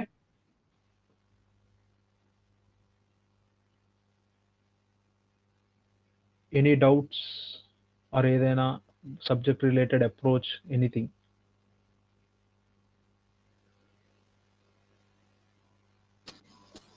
you guys having any doubts regarding to the session, try to comment on in comment box. Okay, sir. Use of ward members. See, ward yeah, one by one. I'll first clear the Ramesh Naik's doubt. Ramesh, ward members ఎందుకు ఉన్నారు అంటే simple, మీరు గవర్నమెంట్ని more closer to the people తీసుకెళ్లాలనుకుంటున్నారు. అంటే ఇప్పుడు MLA స్థాయిలో సరిపోలేదు, మనం సర్పంచ్ని తీసుకొచ్చాం. సర్పంచ్ స్థాయి నుంచి కూడా కిందకి వెళ్తే వార్డు మెంబర్ అంటే మీ పర్టికులర్ స్ట్రీట్లోనే ఒక రిప్రజెంటేటివ్ ఉన్నాడు, మీరు ఆయనకు కూడా ఓటేశారు, సో ఆయన మీకు ఆన్సరబుల్గా ఉంటాడు. సో మీరు అప్రోచ్ అవ్వడానికి అంటే గవర్నెన్స్కి మీకు ఎంత క్లోజ్గా వీలైతే అంత క్లోజ్గా తీసుకెళ్ళడానికే మనకి వార్డు మెంబర్స్ని కూడా అపాయింట్ చేశారు. సరే, అదే కదా, ఇప్పుడు ఎమ్మెల్యేని రీచ్ అవ్వలేవు, సో మనకు సర్పంచ్ అనే కాన్సెప్ట్ వచ్చింది. మీరు సర్పంచ్ని కూడా రీచ్ అవ్వలేని పొజిషన్ ఉంటే మీకు ఒక వార్డు మెంబర్ అనే ఒక పర్సన్ని మీకు రెడీలీ అవైలబుల్, మీ వీధిలోనో మీ ఇంటి చివరో ఎవరొకరు ఉంటారు. So ward member will take your problems to sarpanch MLA. So అలా, బట్ నార్మల్గా ఏంటంటే సర్పంచ్ లెవెల్లోనే మనకు ఒక లోకల్ గవర్నమెంట్ లాగా యాక్ట్ చేస్తారు అనమాట విలేజ్ లెవెల్లో. సో వార్డు మెంబర్ ఏంటంటే మోర్ క్లోజర్ గవర్నమెంట్ అంతే. బుక్ లిస్ట్ హిందూజా చెప్తామా? Can you explain members of Gram Panchayat sir? Yeah శ్వేత, గ్రామ పంచాయతీలో మీరు ముగ్గురు మెంబర్స్ ఉంటారు. ఫస్ట్ది సర్పంచ్, మనం ఓటేసి గెలిపించుకున్న సర్పంచ్. రెండోది వార్డు మెంబర్స్ ఉంటారు. ఓకే, వార్డు మెంబర్స్ అంటే ఒక విలేజ్ని కొన్ని వార్డ్స్ కింద డివైడ్ చేస్తాం అనమాట. మన సిటీలో కూడా వార్డ్స్ ఉంటాయి. వార్డ్స్ కింద డివైడ్ చేసి జస్ట్ లైక్ ఇప్పుడు మన స్టేట్ని ఎలా అయితే ఎమ్మెల్యే కాన్స్టిట్యున్సీస్ కింద డివైడ్ చేస్తున్నామో, ఒక విలేజ్ని కూడా సింపుల్గా మనం వార్డ్స్ కింద డివైడ్ చేస్తున్నాం. ఇప్పుడు ఒక స్టేట్ని మనం కాన్స్టిట్యున్సీ కింద ఎందుకు డివైడ్ చేస్తున్నాము? ప్రాపర్ రిప్రజెంటేషన్ కోసం. Same goes with ward members. So members ఎవరెవరు ఉంటారంటే sarpanch, members of panchayat and secretary, panchayat secretary అంటుంటారు. Okay, next. So what's the difference between parliamentary system and federal system?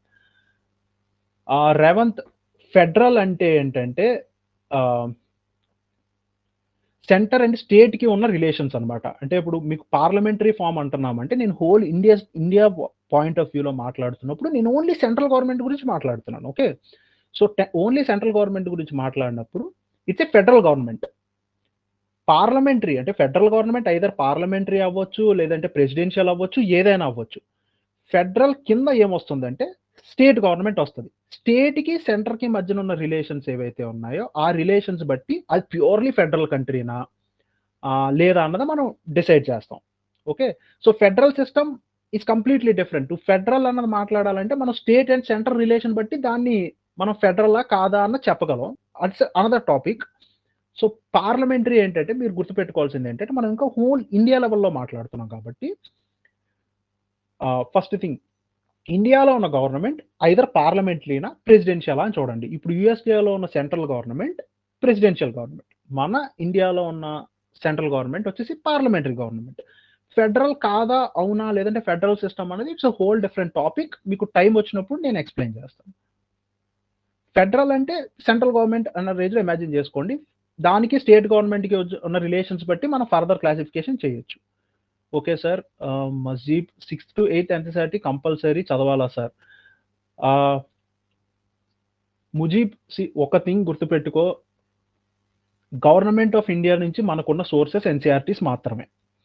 మిగతా స్టాండర్డ్ బుక్స్ చూడండి, ఇంకా వేరే బుక్స్ చూడండి, ఏ బుక్స్ అయినా చూడండి. They are not printed or made by the government. మనకున్న గవర్నమెంట్ ప్రింటెడ్ అథాంటికేటెడ్ మెటీరియల్ ఏంటంటే ఎన్సీఈఆర్టీస్. సో, వాటికున్న క్రెడిబిలిటీ బట్టి అట్‌లీస్ట్ ఒక రీడింగ్ లేదంటే 2 రీడింగ్స్ అందుకని 6th క్లాస్, 7th క్లాస్ పిల్లలది కదా! మీకు హార్డ్‌లీ 2-3 డేస్‌లో అయిపోతుంది. సో, ఎనీవే మనం 6th-12th క్లాస్ ఎన్సీఈఆర్టీస్ ఎలాగైనా కవర్ చేస్తాం కాబట్టి I don't think it would be a problem to you. At least మన క్లాసెస్ వరకు ఆలోచిస్తే మీకు ప్రాబ్లమ్ ఉండదు. But do revise once. ఒక్కసారి రివైజ్ చేయండి. అండ్ మీకు ఆన్‌లైన్‌లో ఫ్రీ కాపీస్ కూడా దొరుకుతాయి. డైరెక్ట్‌గా మీరు యూ కెన్ డౌన్‌లోడ్ ఇట్. యూకేలో మారుత్ ఉంది కదా సార్ ఫిక్స్ ప్రెజెంట్ క్వీన్‌కి నచ్చిన వాళ్ళని తీసుకోమంటున్నారు కదా సార్. హనుమాన్ జనరల్‌గా అలా జరగదు. అంటే యూకేలో కంప్లీట్‌లీ మొనార్కీ అంటే డైరెక్ట్‌గా క్వీన్స్ పవరే ఉండదు. అప్పుడప్పుడు పార్లమెంట్ మాట కూడా వినాల్సి ఉంటుంది. అండ్ దట్స్ ఇంట్రెస్టింగ్ స్టోరీ దాని గురించి. ఇంతకుముందు పార్లమెంటేరియన్స్‌ని ఇన్‌ఫ్లుయెన్స్ చేయడానికి క్వీన్ కొన్ని పొజిషన్స్ ఆఫర్ చేసేవారు. It's interesting topic. బట్ మీకు ఆ స్టోరీ నేను టైం వచ్చినప్పుడు చెప్తాను. బట్ మీరు ఇప్పుడు బేసిక్‌గా అర్థం చేసుకోవాల్సింది ఏంటంటే యూకే మొనార్కీ అంటే ఖచ్చితంగా క్రౌన్ ఏది చెప్తే అది జరుగుతదని పర్సెప్షన్ పెట్టుకోకండి. అది అలా జరగదు. అక్కడ కూడా మనకి లోక్‌సభ, రాజ్యసభ ఉన్నట్టు అక్కడ కూడా House of Lords and House of Commons అని 2 బాడీస్ ఉంటాయి. So, there legislation process is also tough and tedious. Okay. So, sir Panchayati act national వైస్‌గా 1992 73rd అమెండ్మెంట్ 2008 ఇప్పుడు మనం ఈ పంచాయతీరాజ్ యాక్ట్‌ని మేజర్‌గా తీసుకోవాలి. Local governance is a state subject Mahesh. మీరేమంటున్నారంటే సెంట్రల్ గవర్నమెంట్ యాక్ట్ చేసి నేషనల్ వైస్‌గా ఈ 73rd కాన్స్టిట్యూషన్ అమెండ్మెంట్ యాక్ట్ తీసుకొచ్చినప్పుడు ఏం చేసిందంటే it gave state governments the power. అంటే స్టేట్ గవర్నమెంట్స్‌కి పవర్ ఇచ్చింది. మీరు మీ స్టేట్స్‌లో నేషనల్ గవర్నమెంట్స్ లోకల్ గవర్నమెంట్స్‌ని ఎస్టాబ్లిష్ చేయాలని చెప్పి. It's not a central government subject. Central government ఏం చేసిందంటే కాన్స్టిట్యూషన్‌లో యాడ్ చేసి ఆ పవర్‌ని స్టేట్ గవర్నమెంట్స్‌కి ఇచ్చింది. సో, ఏ స్టేట్ గవర్నమెంట్ ఆ స్టేట్ గవర్నమెంట్ పంచాయతీరాజ్ యాక్ట్ అన్నది ఉంటుంది. స్టేట్ వైస్ ఇంప్లిమెంట్ చేశారు. సో, ఫస్ట్ ఆంధ్రప్రదేశ్ చేశారు. తర్వాత నార్త్‌లో కొన్ని స్టేట్స్ చేశారు. తర్వాత ఇప్పుడు తెలంగాణలో చేశారు. ఏ స్టేట్ ఆ స్టేట్‌కి యాక్ట్ చేసుకోవాలి. అండ్ నేను అదే ఇంకొక విషయం చెప్పాలనుకుంటుంది ఏంటంటే పంచాయతీరాజ్ అన్నది వెరీ కీ టాపిక్. ఇది మనం డిస్కస్ చేద్దాం. ఇన్ డీటెయిల్ డిస్కస్ చేద్దాం. రైట్ నౌ మీరు ఓన్లీ ఓవర్ వ్యూ మీద ఫోకస్ చేయండి. అంటే ఒకేసారి అంతా తెలుసుకునే ప్రయత్నం కాకుండా ఒక లేయర్ తెలుసుకొని మళ్ళీ ఎలాగ మనం స్టాండర్డ్ క్లాసెస్‌లో స్టార్ట్ చేస్తాం కదా! ఆ టైంకి ఇది మర్చిపోకుండా మీకు ఓవర్ వ్యూ గుర్తుంటే it will be good enough. Sir what is the difference between government and government? Government is a body. Governance is a function. అంటే గవర్నమెంట్ చేయాల్సిన పని governance. Government is a body. Governance is a function of it. Okay. Sir book list yeah! Please don't అప్పుడే మీ standard బుక్స్కి ఇంకా అంత అవసరం లేదు. So stick to the NCERTs as of now. So try to కొంచెం conceptual clarity తీసుకోండి first. What you mean by central parliament and state parliaments? స్టేట్కి parliament అంటూ ఏమి ఉండొచ్చు. పార్లమెంటరీ ఫామ్ అంటే పార్లమెంటరీ ఫామ్ అని ఎందుకు అడిగామంటే, సెంట్రల్ పార్లమెంటరీ ఫామ్ అంటే మనకు ఒక పార్లమెంట్ ఉంది. పార్లమెంట్కి రిప్రజెంటేటివ్స్ అంతా ఆల్ ఓవర్ ఇండియా ఎలక్ట్ అయ్యి అక్కడికి వచ్చి కూర్చొని మనల్ని రిప్రజెంట్ చేస్తూ మన కోసం లాస్ అన్నది తయారు చేస్తారు. ఇది పార్లమెంటరీ ఫామ్ అనమాట. స్టేట్ వరకు వచ్చేసరికి పార్లమెంటరీ ఫామ్ అంటూ ఏముండదు. బట్ అక్కడ కూడా మనకి లెజిస్లేటివ్ బాడీస్ ఉంటాయి. ఇప్పుడు మనకి ఎమ్మెల్యేస్ అందరికీ అసెంబ్లీ ఉంటుంది, అలానే ఎమ్మెల్సీస్ కూడా వెళ్తుంటారు కదా. సో లెజిస్లేటివ్ బాడీస్ ఉంటాయి. బట్ స్టేట్ వరకు వచ్చేసరికి మనం పార్లమెంటరీ అనే వర్డ్ యూజ్ చేయం. ఓకే సార్, మనం బ్రిటిష్ పార్లమెంట్ సిస్టమ్ తీసుకున్నాం కదా సార్, బట్ ఎందుకు మనం head of the state queen or king ని తీసుకోలేదు? See Mahesh, that's an interesting question. Actually question answer చేయొచ్చు, బట్ మనం బ్రిటిష్ పార్లమెంటరీ సిస్టమ్ని తీసుకున్నప్పుడు వి సా ఫ్యూ ఫ్లాస్. ఆ ఫ్లా ఏంటంటే బ్రిటిష్ క్రౌన్ కానీ మొనార్కీ కానీ ఇదంతా మనకి ఇంట్రెస్ట్ లేదు. బ్రిటిష్ ద్వారా మనం కోల్పోయిందే అది. సో కంట్రోల్ అంతా తీసుకెళ్ళి ఒకళ్ళ చేతిలో పెట్టేసి మనం సఫర్ అవ్వడం కన్నా టైం టు టైం మనమే ఎలక్ట్ చేసుకుందాం. కంప్లీట్గా పవర్ అని తీసుకెళ్ళి ఒకళ్ళ చేతిలో పెట్టేసేదానికన్నా కూడా టైం టు టైం ఆ పవర్ని మనమే మేనేజ్ చేసుకునే ఫ్లెక్సిబిలిటీని మనం తీసుకున్నాం. ఓకే, ఇన్ని కంట్రీస్ డెమోక్రటిక్ అండ్ మొనార్కీని ఫాలో అవుతున్నాయి సార్. ఇన్ని కంట్రీస్ అంటే every country has some form of government. Joshna, ఒక కంట్రీ అని చెప్పలేము, every country has a form of government. మీరేంటంటే ఇంత అంటే అంత డీటెయిల్డ్గా మనకు అవసరం లేదంటే ఎన్ని కంట్రీస్ ఫాలో అవుతున్నాయి, ఎన్ని కంట్రీస్ అవ్వట్లేదు. Just you know the government, ఎన్ని రకాల గవర్నమెంట్స్ ఉన్నాయని తెలుసుకుంటే సరిపోతుంది. సార్ వాట్ అబౌట్ ద గ్రామ సభ సార్ అండ్ డిక్టేటర్షిప్ డీప్గా చెప్పండి sir. Yeah, see that's what I'm telling you. ప్రతి టాపిక్ని డీప్గా ఎక్స్ప్లెయిన్ చేద్దాం. These are basic understanding. మీరు అర్థం చేసుకోవాల్సింది ఏంటంటే ఇది ఒక 6th క్లాస్ పిల్లాడికి చెప్పాల్సింది, లేదంటే ఒక 6th క్లాస్ పిల్లాడి చదువుకోవాల్సింది. నేను మీకు ఎక్స్ప్లెయిన్ చేసిందంతా. సో 6th క్లాస్ పిల్లాడికి ఎంత ఇన్ఫర్మేషన్ ఉంటుంది? సో చాలా పైన అంటే ఇంకా ఇనీషియల్ లేయర్స్ ఇది. సో డీప్గా నేను అన్ని ఎక్స్ప్లెయిన్ చేస్తాను, బట్ ఇది ఎన్సీఆర్టీస్ వరకు కాబట్టి just have the overall understanding. Sir explain accountability once again sir. Chaitanya, accountability అంటే ఏంటంటే, ఇప్పుడు నేను మన క్లాస్లో అందరికీ ఒక క్లాస్ లీడర్ని అపాయింట్ చేసాం, మనకి ఏదైనా ప్రాబ్లం ఉంటే చెప్పడానికి, మాట్లాడడానికి. ఓకే, సో మీరు ఒక ప్రాబ్లంతో ఫేస్ చేస్తున్నారు, ఆ ప్రాబ్లం తీసుకెళ్ళి ఆ క్లాస్ లీడర్ చెప్పారు, అండ్ ఆ క్లాస్ లీడర్ బ్యాక్ వచ్చి మీకు ఆ ప్రాబ్లం రిజల్యూషన్ చెప్పాలని ఎక్స్పెక్ట్ చేస్తారా, చేయరా? ఆబ్వియస్లీ చేస్తాం. ఎందుకు చేస్తాం అంటే, బికాస్ నేను నిన్ను ఎలక్ట్ చేశాను, నేను నీకు ఒక పవర్ ఇచ్చాను, జస్ట్ బికాస్ నా ప్రాబ్లమ్ని సార్ట్అవుట్ చేస్తావనో లేదా నన్ను రిప్రజెంట్ చేస్తావనో. సో ఆయనకి అకౌంటబిలిటీ ఉంటుంది, బికాస్ ఆయనకి పవర్ ఎలా వచ్చింది? మీరు ఓట్ వేయడం వల్ల వచ్చింది ఆ పవర్. సో ఆయన మీకు అకౌంటబిలిటీగా ఉండాలి, ఎందుకంటే మీ దగ్గర నుంచి పవర్ తీసుకుంటున్నప్పుడు మీ పట్ల ఆ రెస్పాన్సిబిలిటీతో ఆయన ఉండాలి. సో అకౌంటబిలిటీ సింపుల్ అంతే. మనం వేరే వాళ్ళకి పవర్ ఇస్తున్నాము, వాళ్ళు మనకి అకౌంటబుల్గా ఉండాలని, ఆన్సరబుల్గా ఉండాలని మనం ఎక్స్పెక్ట్ చేస్తున్నాం, బికాస్ పవర్ నేను ఇస్తున్నాను. That's it. Sir, number of parliaments will be get increased after 2026 population census. Yes Revanth, monarchies 43 countries. Yeah sir, central లెవెల్లో ఉంటుంది కదా, మన స్టేట్ లెవెల్లో ఏముంటుంది? Suresh, I'm sorry I didn't get your point. లెవెల్లో LS and RS, Lok Sabha and Rajya Sabha ఉంటుంది. So మన state లెవెల్లో ఏం ఉంటుంది? స్టేట్ లెవెల్లో అన్ని స్టేట్స్లోని MLC and MLA and MLC రెండు ఉంటాయని అన్నాము. కొన్ని స్టేట్స్కి ఉంటాయి, కొన్ని స్టేట్స్లో ఉండవు. కావాలి అంటే ఇట్స్ మళ్ళీ అగైన్ ఏ ప్రాసెస్, అంటే సెంట్రల్ గవర్నమెంట్ ఇన్వాల్వ్మెంట్ కూడా ఉంటుంది. They are few other conditions as well. But state లెవెల్లో రెండు ఉండడానికి అవకాశం ఉంది, బట్ ఇట్స్ నాట్ మ్యాండేటరీ. ఖచ్చితంగా స్టేట్ లెవెల్లో రెండు ఉంటాయా అంటే ఉండవు. కొన్ని స్టేట్స్లో ఉంటాయి, కొన్ని స్టేట్లో మనకి ఎమ్మెల్సీ ఉండదు. ఎమ్మెల్యే లెజిస్లేటివ్ కౌన్సిల్ ఎలా అయినా ఉంటుంది, లెజిస్లేటివ్ అసెంబ్లీ ఎలా అయినా ఉంటుంది. లెజిస్లేటివ్ కౌన్సిల్ ఏదైతే ఉందో ఆ లెజిస్లేటివ్ కౌన్సిల్ కొన్ని స్టేట్స్లో ఉంటుంది, కొన్ని స్టేట్స్లో ఉండదు. Your doubt is fair, but hope కొన్ని క్లాసెస్ వెయిట్ చేయండి. So you'll get all your doubts cleared. So simple, మీరు ఒక్కసారి వీలైతే ఎన్సీఆర్టీ పీడిఎఫ్ డౌన్లోడ్ చేయండి. ఇట్స్ రెడీలీ అవైలబుల్, మీకు డైరెక్ట్గా గవర్నమెంట్ వెబ్సైట్లోనే దొరుకుతుంది. డౌన్లోడ్ చేయండి. Just skim through it. మిమ్మల్ని చదవమని కూడా నేను చెప్పట్లేదు. Just skim through it. చూస్తూ వెళ్ళిపోండి. It's easy to understand. I hope sir how India will be democratic country అలా చేసి డిసైడ్ చేసి చంద్రశేఖర్ సార్ ఆమె అడుగు. Yes yes yes guys small thing, ఇప్పుడు ఏదైతే మనం క్లాస్ డిస్కస్ చేస్తున్నామో ఇది ఓన్లీ 6th క్లాస్ సంబంధించినటువంటి ఒక చిన్న ఎన్సీఆర్టీ బుక్ మాత్రమే. సో జస్ట్ ఈ రోజు డిస్కస్ చేసినటువంటి టాపిక్ వరకు మాత్రమే you can understand. So rest of the topics ఏవైతే ఉంటాయి స్టాండర్డ్ లెవెల్లో, అది మళ్ళీ మనము ఎన్సీఆర్టీస్ అన్ని కంప్లీట్ చేసిన తర్వాత, లేదంటే 11th and 12th NCERT discuss చేసినప్పుడు మనం ఇండివిజువల్ గా డిస్కస్ చేసాం. As of right now just understand the basic concepts, okay?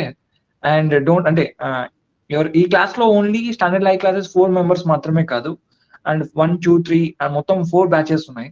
So అందుకే కొత్త ఓల్డ్ మెంబర్స్ అడుగుతున్నారు అనుకుంటా, but you guys are wait, okay? Don't worry. చలో, so we can close the session as of right now, and if you have any doubts regarding to this session, and we can see in next classes, okay? చలో, good night. Thank you guys. See you all guys tomorrow. Happy new year. Good night. Thank you.